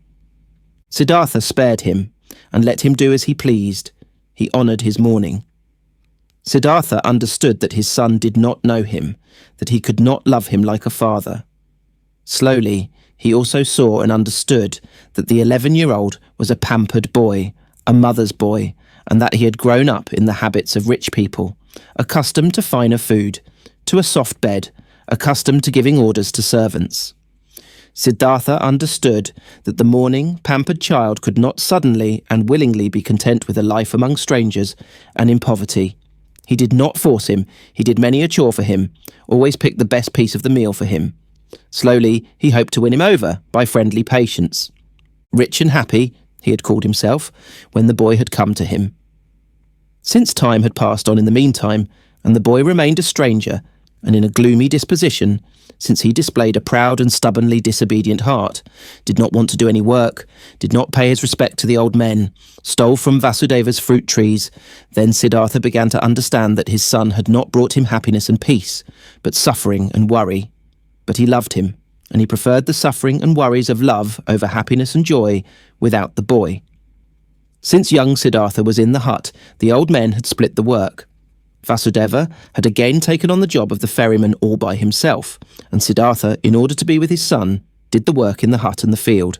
For a long time, for long months, Siddhartha waited for his son to understand him, to accept his love, to perhaps reciprocate it. For long months, Vasudeva waited, waited, and said nothing. One day, when Siddhartha the younger had once again tormented his father very much with spite and an unsteadiness in his wishes, and had broken both of his rice bowls, Vasudeva took in the evening his friend aside and talked to him. "Pardon me," he said. "From a friendly heart, I'm talking to you. I'm seeing that you are tormenting yourself. I'm seeing that you're in grief.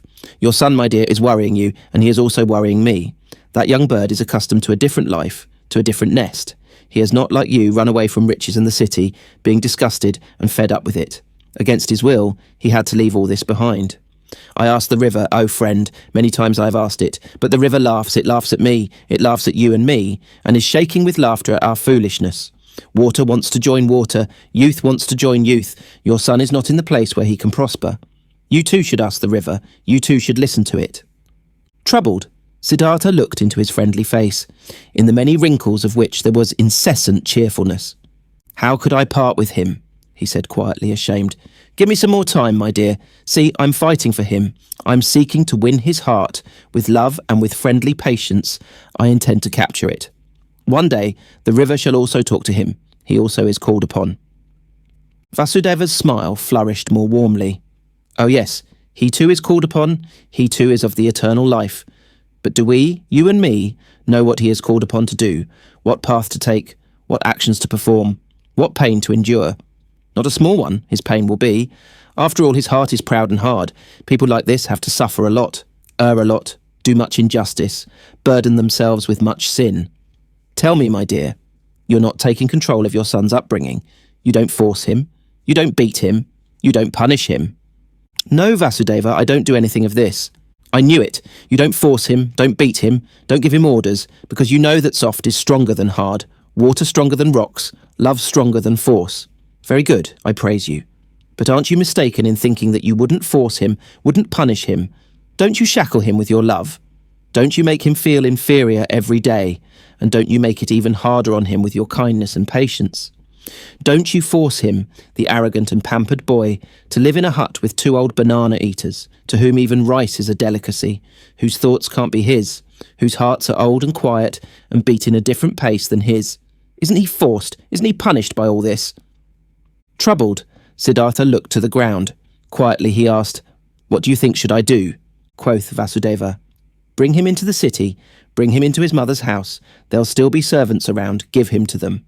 And when there aren't any around anymore, bring him to a teacher, not for the teaching's sake, but so that he shall be among other boys, and among girls, and in the world which is his own. Have you never thought of this?" "You're seeing into my heart," Siddhartha spoke sadly. "Often I have thought of this. But look, how shall I put him, who had no tender heart anyhow, into this world? Won't he become exuberant? Won't he lose himself to pleasure and power? Won't he repeat all of his father's mistakes? Won't he perhaps get entirely lost in Sansara?" Brightly, the ferryman's smile lit up. Softly, he touched Siddhartha's arm and said, "Ask the river about it, my friend. Hear it laugh about it. Would you actually believe that you had committed your foolish acts in order to spare your son from committing them too? And could you in any way protect your son from Sansara? How could you? By means of teachings, prayer, admonition. My dear, have you entirely forgotten that story containing so many lessons, that story about Siddhartha, a Brahman's son, which you once told me here on this very spot? Who has kept the Samana Siddhartha safe from Sansara, from sin, from greed, from foolishness? Were his father's religious devotion, his teacher's warnings, his own knowledge, his own search able to keep him safe? Which father, which teacher had been able to protect him from living his life for himself, from soiling himself with life, from burdening himself with guilt, from drinking the bitter drink for himself, from finding his path for himself? Would you think, my dear, anybody might perhaps be spared from taking this path? That perhaps your little son would be spared because you love him, because you would like to keep him from suffering and pain and disappointment? But even if you would die 10 times for him, you would not be able to take the slightest part of his destiny upon yourself." Never before, Vasudeva had spoken so many words. Kindly, Siddhartha thanked him, went troubled into the hut, could not sleep for a long time. Vasudeva had told him nothing he had not already thought and known for himself, but this was a knowledge he could not act upon. Stronger than the knowledge was his love for the boy. Stronger was his tenderness, his fear to lose him. Had he ever lost his heart so much to something? Had he ever loved any person thus? Thus blindly, thus sufferingly, thus unsuccessfully, and yet thus happily? Siddhartha could not heed his friend's advice. He could not give up the boy. He let the boy give him orders. He let him disregard him. He said nothing and waited. Daily he began the mute struggle of friendliness, the silent war of patience. Vasudeva also said nothing and waited, friendly, knowing, patient. They were both masters of patience.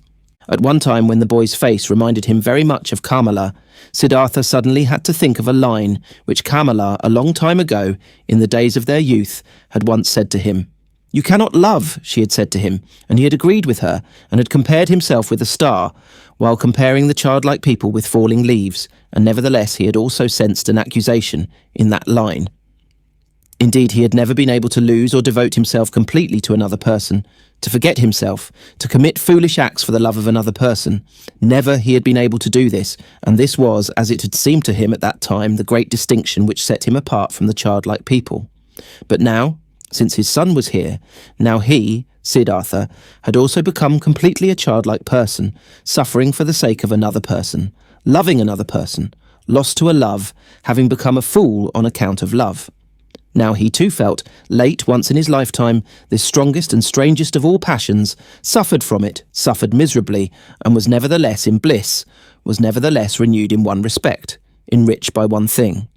He did sense very well that this love, this blind love for his son, was a passion, something very human, that it was Sansara, a murky source, dark waters.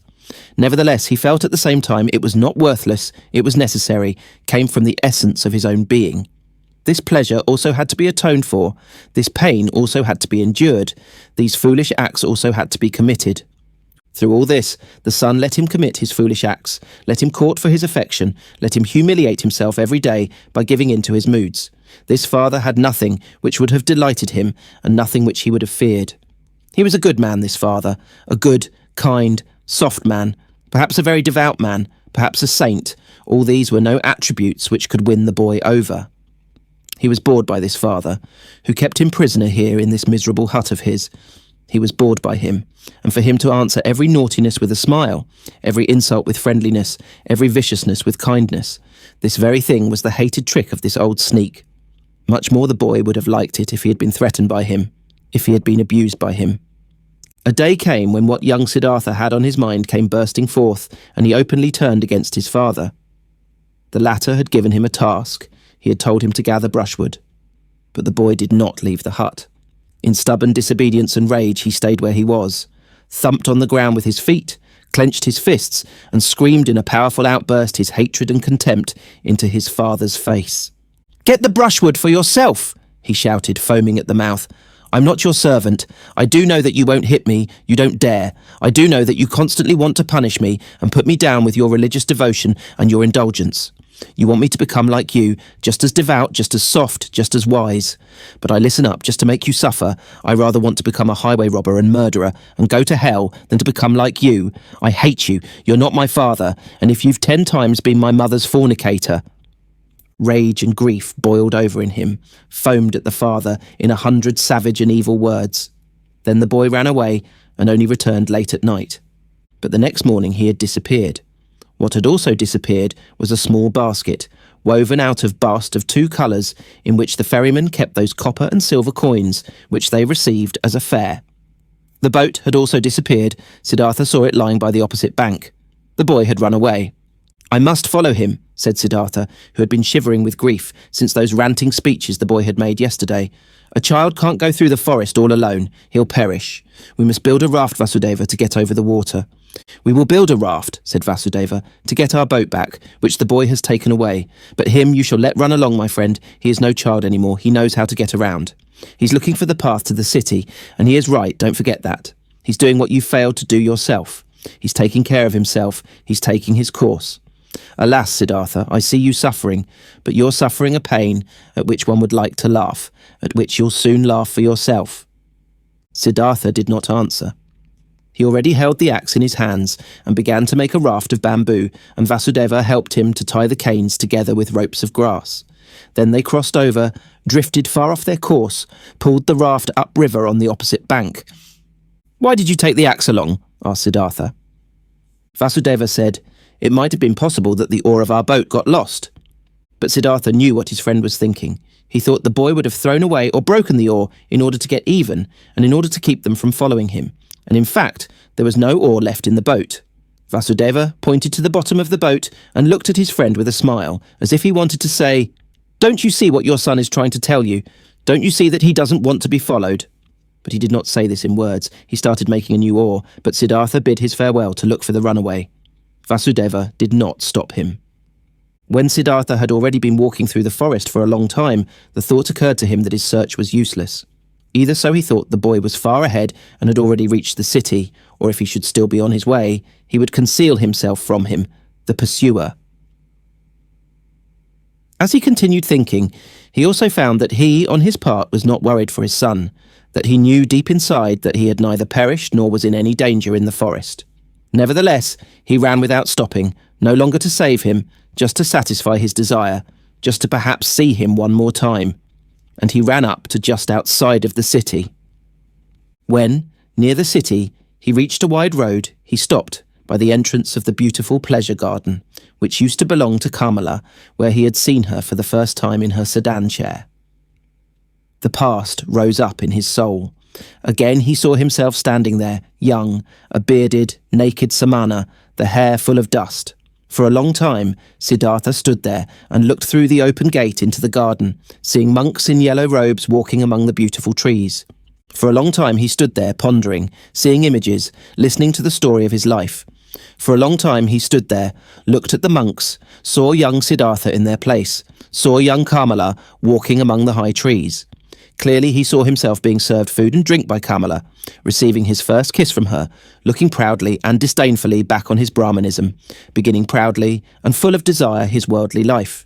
He saw Kamaswami, saw the servants, the orgies, the gamblers with the dice, the musicians, saw Kamala's songbird in the cage, lived through all this once again, breathed Sansara, was once again old and tired, felt once again disgust, felt once again the wish to annihilate himself, was once again healed by the holy Om. Now, after having been standing by the gate of the garden for a long time, Siddhartha realized that his desire was foolish, which had made him go up to this place, that he could not help his son, that he was not allowed to cling to him.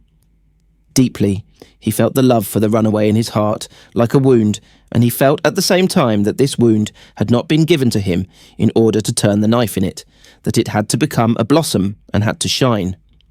That this wound did not blossom yet, did not shine yet at this hour, made him sad. Instead of the desired goal, which had drawn him here following the runaway son, there was now emptiness.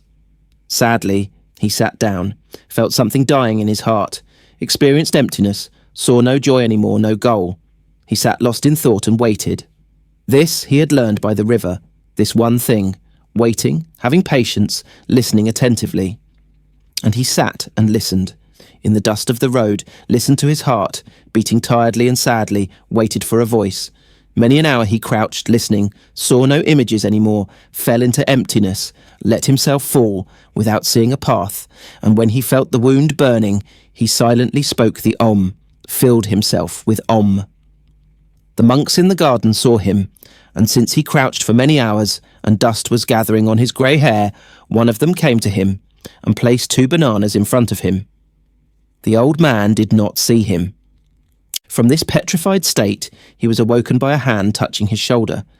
Instantly, he recognized this touch, this tender, bashful touch, and regained his senses. He rose and greeted Vasudeva, who had followed him. And when he looked into Vasudeva's friendly face, into the small wrinkles, which were as if they were filled with nothing but his smile, into the happy eyes, then he smiled too. Now he saw the bananas lying in front of him, picked them up, gave one to the ferryman, ate the other one himself. After this, he silently went back into the forest with Vasudeva, returned home to the ferry. Neither one talked about what had happened today. Neither one mentioned the boy's name. Neither one spoke about him running away. Neither one spoke about the wound. In the hut, Siddhartha lay down on his bed, and when after a while Vasudeva came to him to offer him a bowl of coconut milk, he already found him asleep. OM. For a long time the wound continued to burn. Many a traveller Siddhartha had to ferry across the river who was accompanied by a son or a daughter, and he saw none of them without envying him, without thinking, so many thousands possess this sweetest of good fortunes. Why don't I? Even bad people, even thieves and robbers have children and love them and are being loved by them, all except for me. Thus simply, thus without reason, he now thought, thus similar to the childlike people he had become. Differently than before, he now looked upon people, less smart, less proud, but instead warmer, more curious, more involved. When he ferried travellers of the ordinary kind, childlike people, businessmen, warriors, women, these people did not seem alien to him as they used to. He understood them. He understood and shared their life, which was not guided by thoughts and insight, but solely by urges and wishes. He felt like them. Though he was near perfection and was bearing his final wound, it still seemed to him as if those childlike people were his brothers. Their vanities, desires for possession, and ridiculous aspects were no longer ridiculous to him. Became understandable, became lovable, even became worthy of veneration to him. The blind love of a mother for her child, the stupid blind pride of a conceited father for his only son, the blind, wild desire of a young, vain woman for jewellery and admiring glances from men, all of these urges, all of this childish stuff, all of these simple, foolish, but immensely strong, strongly living, strongly prevailing urges and desires were now no childish notions for Siddhartha anymore. He saw people living for their sake, saw them achieving infinitely much for their sake, travelling, conducting wars, suffering infinitely much, bearing infinitely much, and he could love them for it. He saw life, that what is alive, the indestructible, the Brahman in each of their passions, each of their acts. Worthy of love and admiration were these people in their blind loyalty, their blind strength and tenacity. They lacked nothing. There was nothing the knowledgeable one, the thinker, had to put him above them except for one little thing, a single, tiny, small thing, the consciousness, the conscious thought of the oneness of all life. And Siddhartha even doubted in many an hour whether this knowledge, this thought was to be valued thus highly, whether it might not also perhaps be a childish idea of the thinking people, of the thinking and childlike people. In all other respects, the worldly people were of equal rank to the wise men, were often far superior to them, just as animals too can, after all, in some moments, seem to be superior to humans in their tough, unrelenting performance of what is necessary. Slowly blossomed, slowly ripened in Siddhartha the realization, the knowledge, what wisdom actually was, what the goal of his long search was. It was nothing but a readiness of the soul, an ability, a secret art, to think every moment while living his life, the thought of oneness, to be able to feel and inhale the oneness. Slowly this blossomed in him, was shining back at him from Vasudeva's old childlike face. Harmony, knowledge of the eternal perfection of the world, smiling, oneness. But the wound still burned. Longingly and bitterly Siddhartha thought of his son, nurtured his love and tenderness in his heart, allowed the pain to gnaw at him, committed all foolish acts of love. Not by itself this flame would go out. And one day, when the wound burned violently, Siddhartha ferried across the river, driven by a yearning, got off the boat and was willing to go to the city and to look for his son. The river flowed softly and quietly. It was the dry season, but its voice sounded strange. It laughed clearly. The river laughed. It laughed brightly and clearly at the old ferryman. Siddhartha stopped. He bent over the water in order to hear even better, and he saw his face reflected in the quietly moving waters, and in this reflected face there was something which reminded him something he had forgotten, and as he thought about it, he found it. This face resembled another face, which he used to know and love and also fear.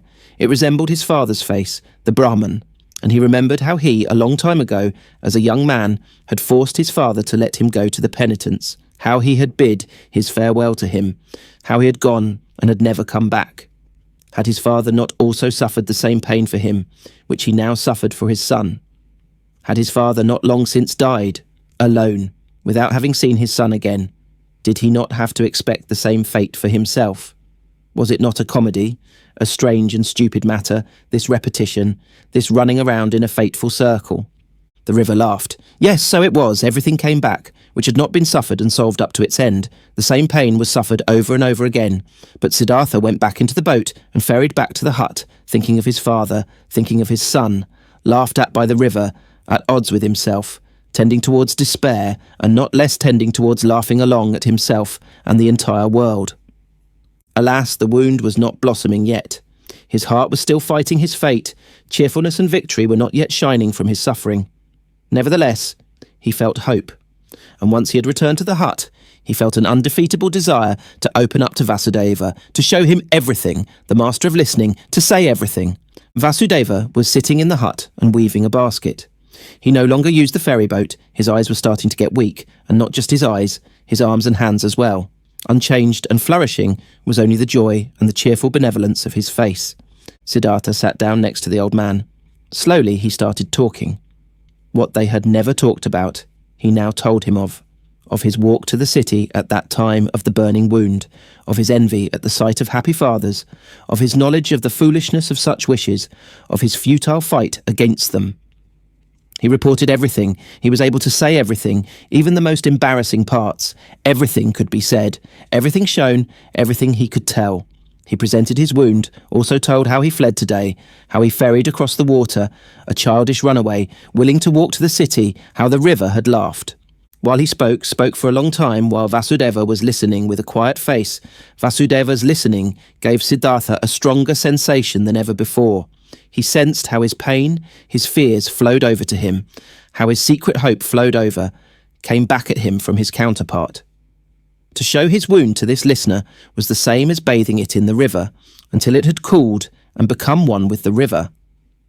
While he was still speaking, still admitting and confessing, Siddhartha felt more and more that this was no longer Vasudeva, no longer a human being who was listening to him, that this motionless listener was absorbing his confession into himself, like a tree, the rain, that this motionless man was the river itself, that he was God himself, that he was the eternal itself.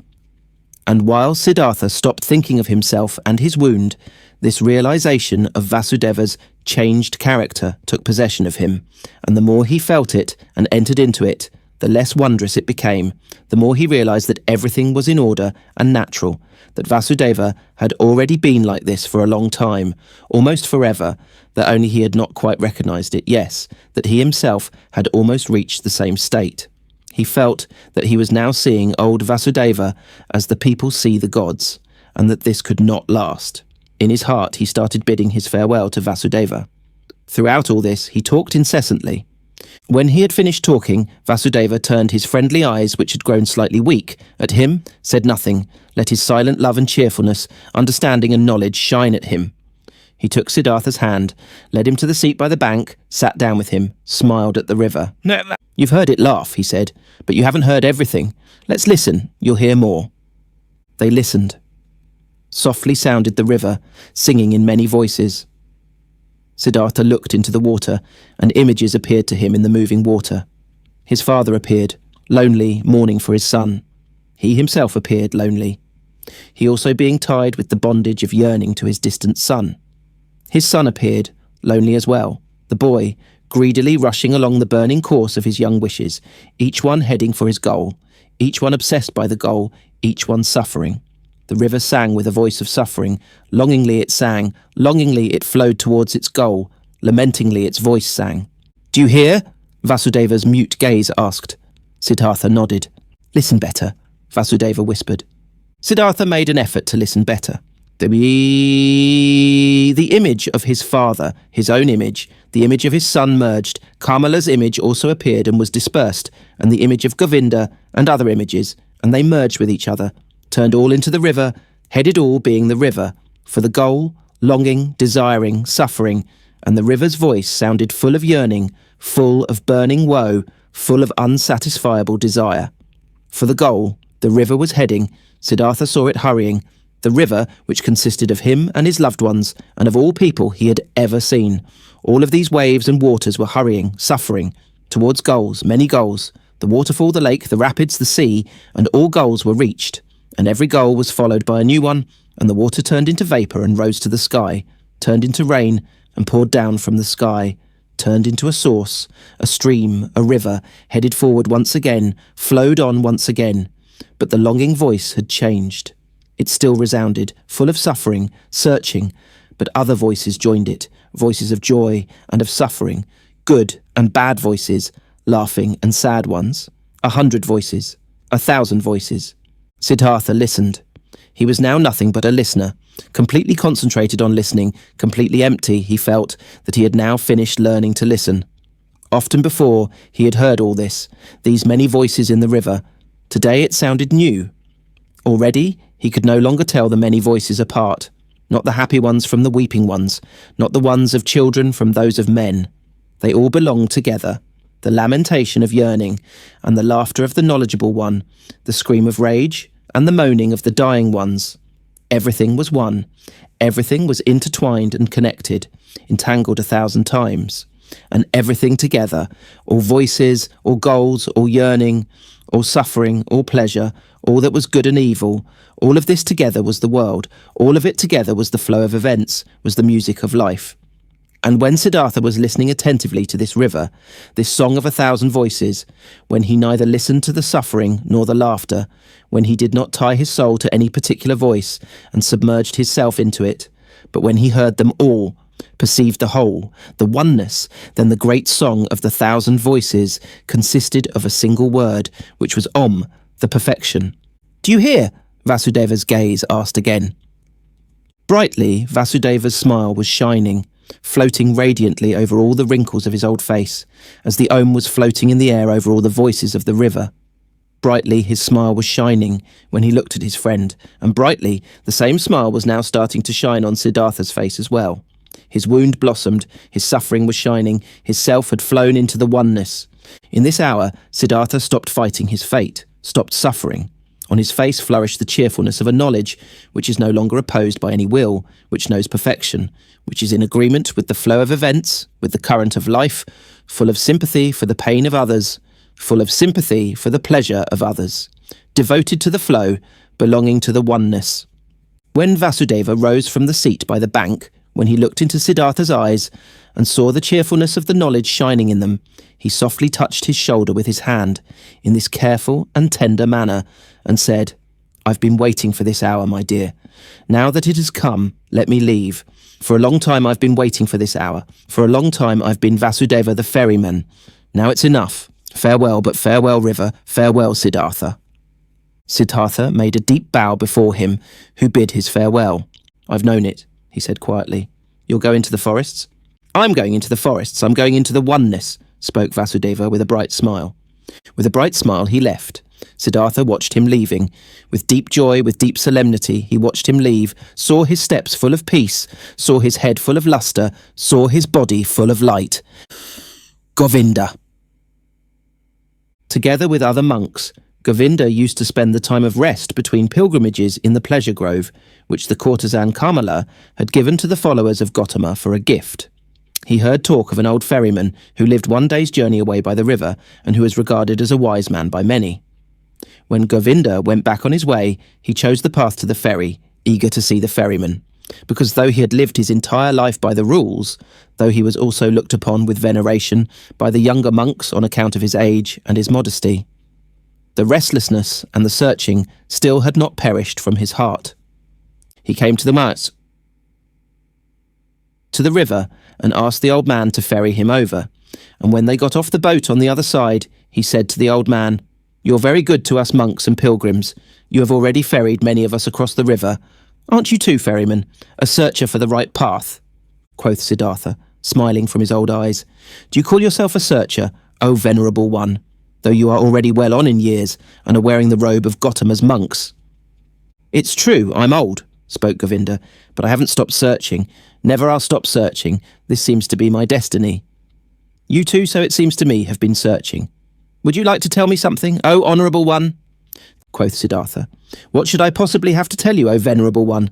Perhaps that you're searching far too much, that in all that searching you don't find the time for finding." "How come?" asked Govinda. When someone is searching, said Siddhartha, then it might easily happen that the only thing his eyes still see is that what he searches for, that he is unable to find anything, to let anything enter his mind, because he always thinks of nothing but the object of his search, because he has a goal, because he is obsessed by the goal. Searching means having a goal, but finding means being free, being open, having no goal.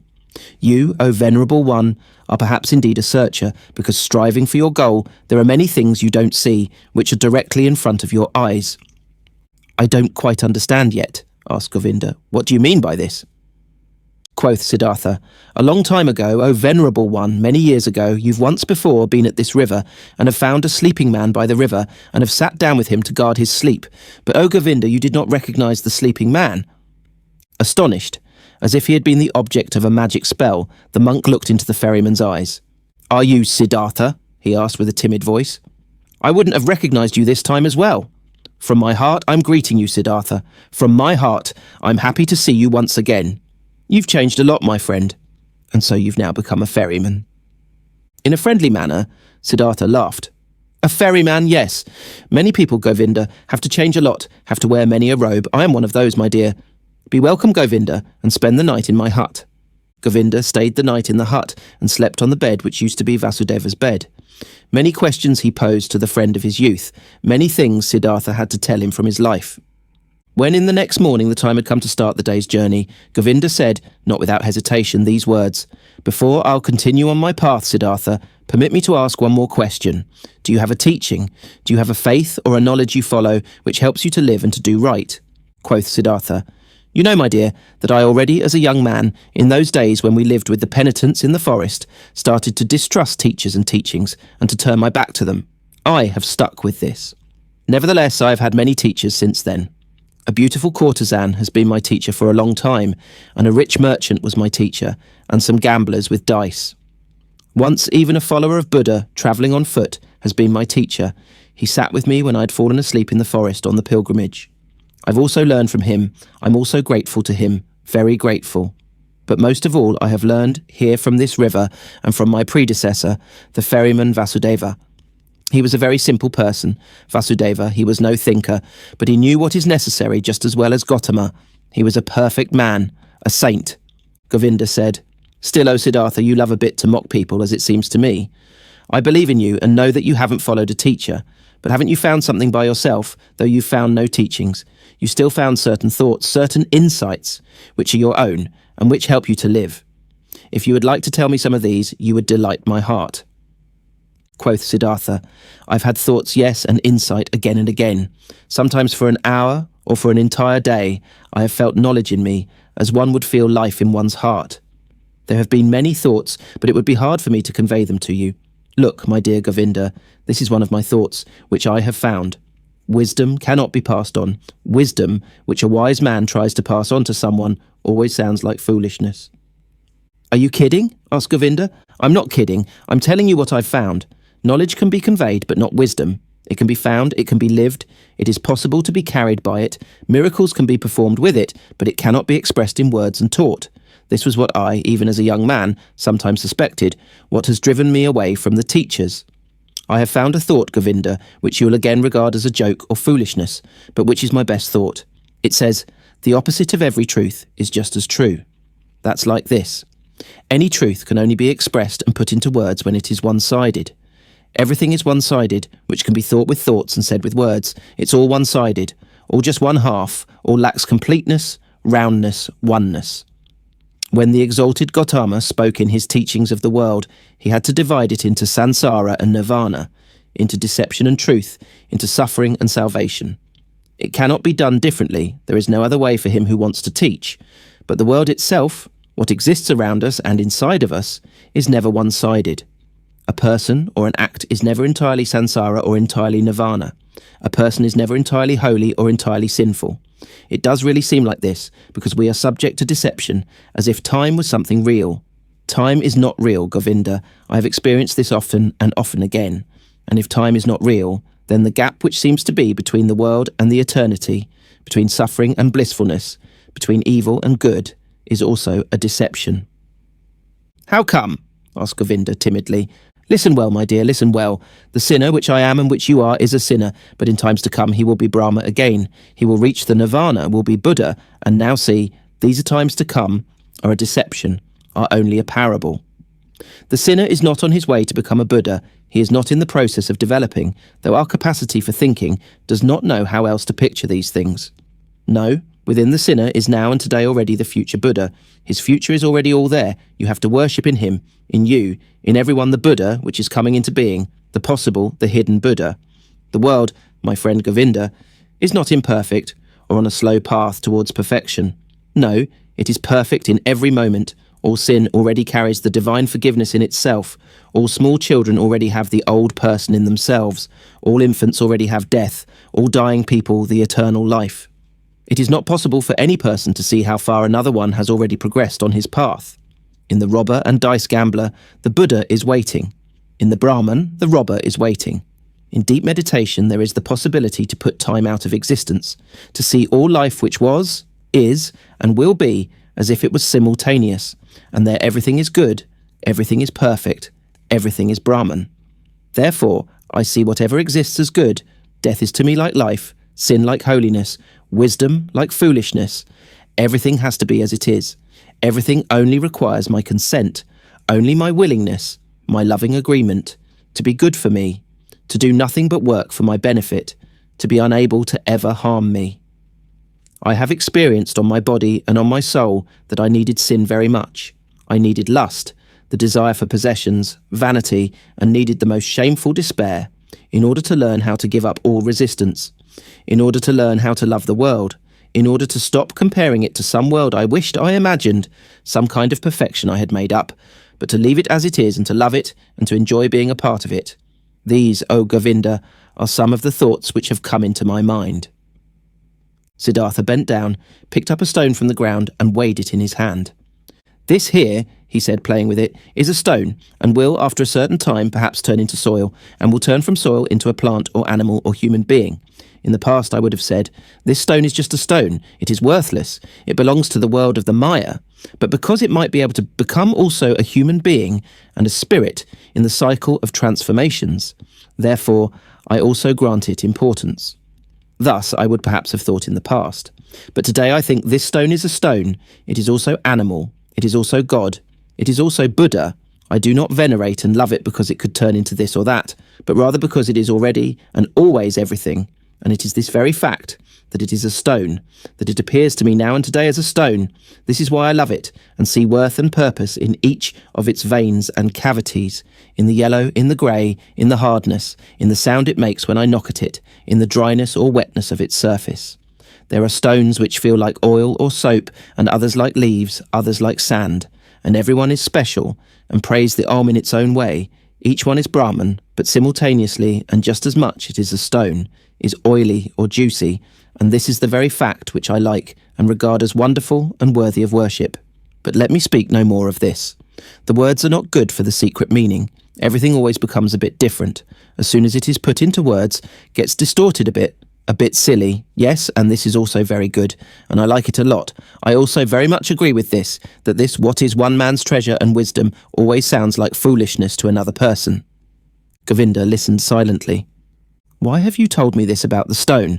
He asked hesitantly after a pause. I did it without any specific intention. Or perhaps what I meant was that I love this very stone and the river and all these things we are looking at and from which we can learn. I can love a stone, Govinda, and also a tree or a piece of bark. These are things, and things can be loved, but I cannot love words. Therefore, teachings are no good for me. They have no hardness, no softness, no colours, no edges, no smell, no taste. They have nothing but words. Perhaps it is these which keep you from finding peace. Perhaps it is the many words. Because salvation and virtue as well, Sansara and nirvana as well, are mere words, Govinda. There is no thing which would be nirvana. There is just the word nirvana. Quoth Govinda, not just a word, my friend, is nirvana. It is a thought. Siddhartha continued. A thought, it might be so. I must confess to you, my dear, I don't differentiate much between thoughts and words. To be honest, I also have no high opinion of thoughts. I have a better opinion of things. Here on this ferry boat, for instance, a man has been my predecessor and teacher, a holy man who has for many years simply believed in the river, nothing else. He had noticed that the river spoke to him. He learned from it. It educated and taught him. The river seemed to be a god to him. For many years, he did not know that every wind, every cloud, every bird, every beetle was just as divine and knows just as much and can teach just as much as the worshipped river. But when this holy man went into the forests, he knew everything, knew more than you and me, without teachers, without books, only because he had believed in the river. Govinda said, "But is that what you call things? Actually something real? Something which has existence? Isn't it just a deception of the Maya, just an image, an illusion? Your stone, your tree, your river, are they actually a reality?"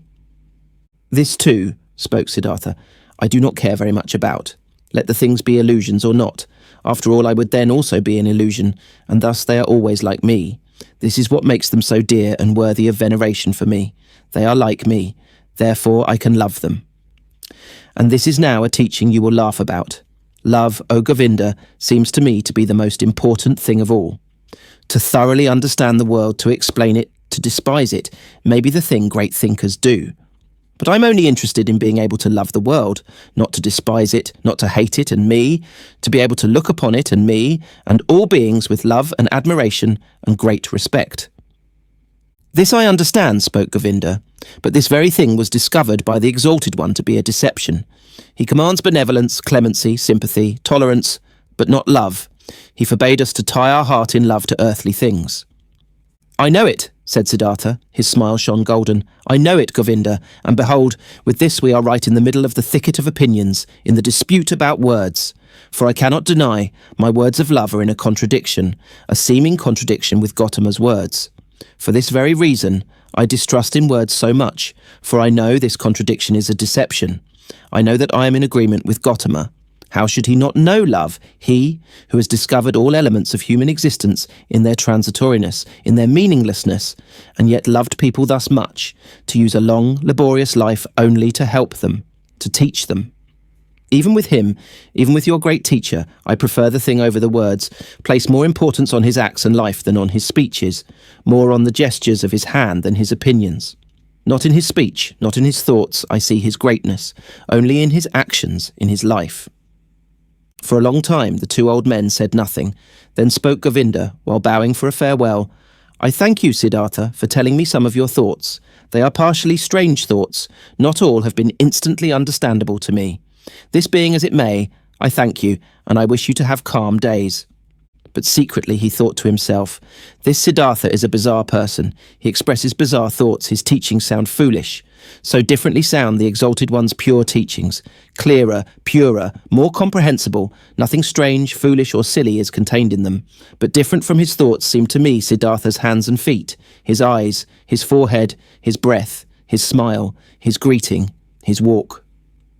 Never again, after our exalted Gotama has become one with the Nirvana, never since then have I met a person of whom I felt, this is a holy man. Only him, this Siddhartha, I have found to be like this. May his teachings be strange, may his words sound foolish. Out of his gaze and his hand, his skin and his hair, out of every part of him shines a purity, shines a calmness, shines a cheerfulness, and mildness and holiness, which I have seen in no other person since the final death of our exalted teacher." As Govinda thought like this, and there was a conflict in his heart, he once again bowed to Siddhartha, drawn by love. Deeply he bowed to him who was calmly sitting. "Siddhartha," he spoke, "we have become old men. It is unlikely for one of us to see the other again in this incarnation. I see, beloved, that you have found peace. I confess that I haven't found it. Tell me, O Honourable One, one more word. Give me something on my way which I can grasp, which I can understand. Give me something to be with me on my path. It is often hard, my path, often dark, Siddhartha." Siddhartha said nothing and looked at him with the ever unchanged, quiet smile. Govinda stared at his face, with fear, with yearning, suffering, and the eternal search was visible in his look, eternal not finding. Siddhartha saw it and smiled. "Bend down to me," he whispered quietly in Govinda's ear. "Bend down to me, like this, even closer, very close. Kiss my forehead, Govinda." But while Govinda, with astonishment, and yet drawn by great love and expectation, obeyed his words, bent down closely to him, and touched his forehead with his lips, something miraculous happened to him. While his thoughts were still dwelling on Siddhartha's wondrous words, while he was still struggling in vain and with reluctance to think away time, to imagine nirvana and Sansara as one, while even a certain contempt for the words of his friend was fighting in him against an immense love and veneration, this happened to him. He no longer saw the face of his friend Siddhartha. Instead he saw other faces, many, a long sequence, a flowing river of faces, of hundreds, of thousands, which all came and disappeared, and yet all seemed to be there simultaneously, which all constantly changed and renewed themselves, and which were still all Siddhartha. He saw the face of a fish, a carp, with an infinitely painfully opened mouth, the face of a dying fish, with fading eyes. He saw the face of a newborn child, red and full of wrinkles, distorted from crying. He saw the face of a murderer. He saw him plunging a knife into the body of another person. He saw, in the same second, this criminal in bondage, kneeling and his head being chopped off by the executioner with one blow of his sword. He saw the bodies of men and women, naked in positions and cramps of frenzied love. He saw corpses stretched out, motionless, cold, void. He saw the heads of animals, of boars, of crocodiles, of elephants, of bulls, of birds. He saw gods, saw Krishna, saw Agni. He saw all of these figures and faces in 1,000 relationships with one another, each one helping the other, loving it, hating it, destroying it, giving rebirth to it. Each one was a will to die, a passionately painful confession of transitoriness, and yet none of them died. Each one only transformed, was always reborn, received evermore a new face, without any time having passed between the one and the other face, and all of these figures and faces rested, flowed, generated themselves, floated along, and merged with each other, and they were all constantly covered by something thin, without individuality of its own, but yet existing, like a thin glass or ice, like a transparent skin, a shell or mould or mask of water, and this mask was smiling, and this mask was Siddhartha's smiling face, which he, Govinda, in this very same moment, touched with his lips. And Govinda saw it like this smile of the mask, this smile of oneness above the flowing forms, this smile of simultaneousness above the 1,000 births and deaths. This smile of Siddhartha was precisely the same, was precisely of the same kind as the quiet, delicate, impenetrable, perhaps benevolent, perhaps mocking, wise, 1,000-fold smile of Gotama, the Buddha, as he had seen it himself with great respect 100 times. Like this, Govinda knew, the perfected ones are smiling, not knowing any more whether time existed, whether the vision had lasted a second or 100 years, not knowing any more whether there existed a Siddhartha, a Gotama, a me and a you, feeling in his innermost self as if he had been wounded by a divine arrow, the injury of which tasted sweet. Being enchanted and dissolved in his innermost self, Govinda still stood for a little while, bent over Siddhartha's quiet face, which he had just kissed, which had just been the scene of all manifestations, all transformations, all existence. The face was unchanged, after under its surface the depth of the 1,000-foldness had closed up again. He smiled silently, smiled quietly and softly, perhaps very benevolently, perhaps very mockingly, precisely as he used to smile, the exalted one. Deeply, Govinda bowed. Tears he knew nothing of ran down his old face. Like a fire burned the feeling of the most intimate love, the humblest veneration in his heart. Deeply he bowed, touching the ground, before him who was sitting motionlessly, whose smile reminded him of everything he had ever loved in his life, what had ever been valuable and holy to him in his life.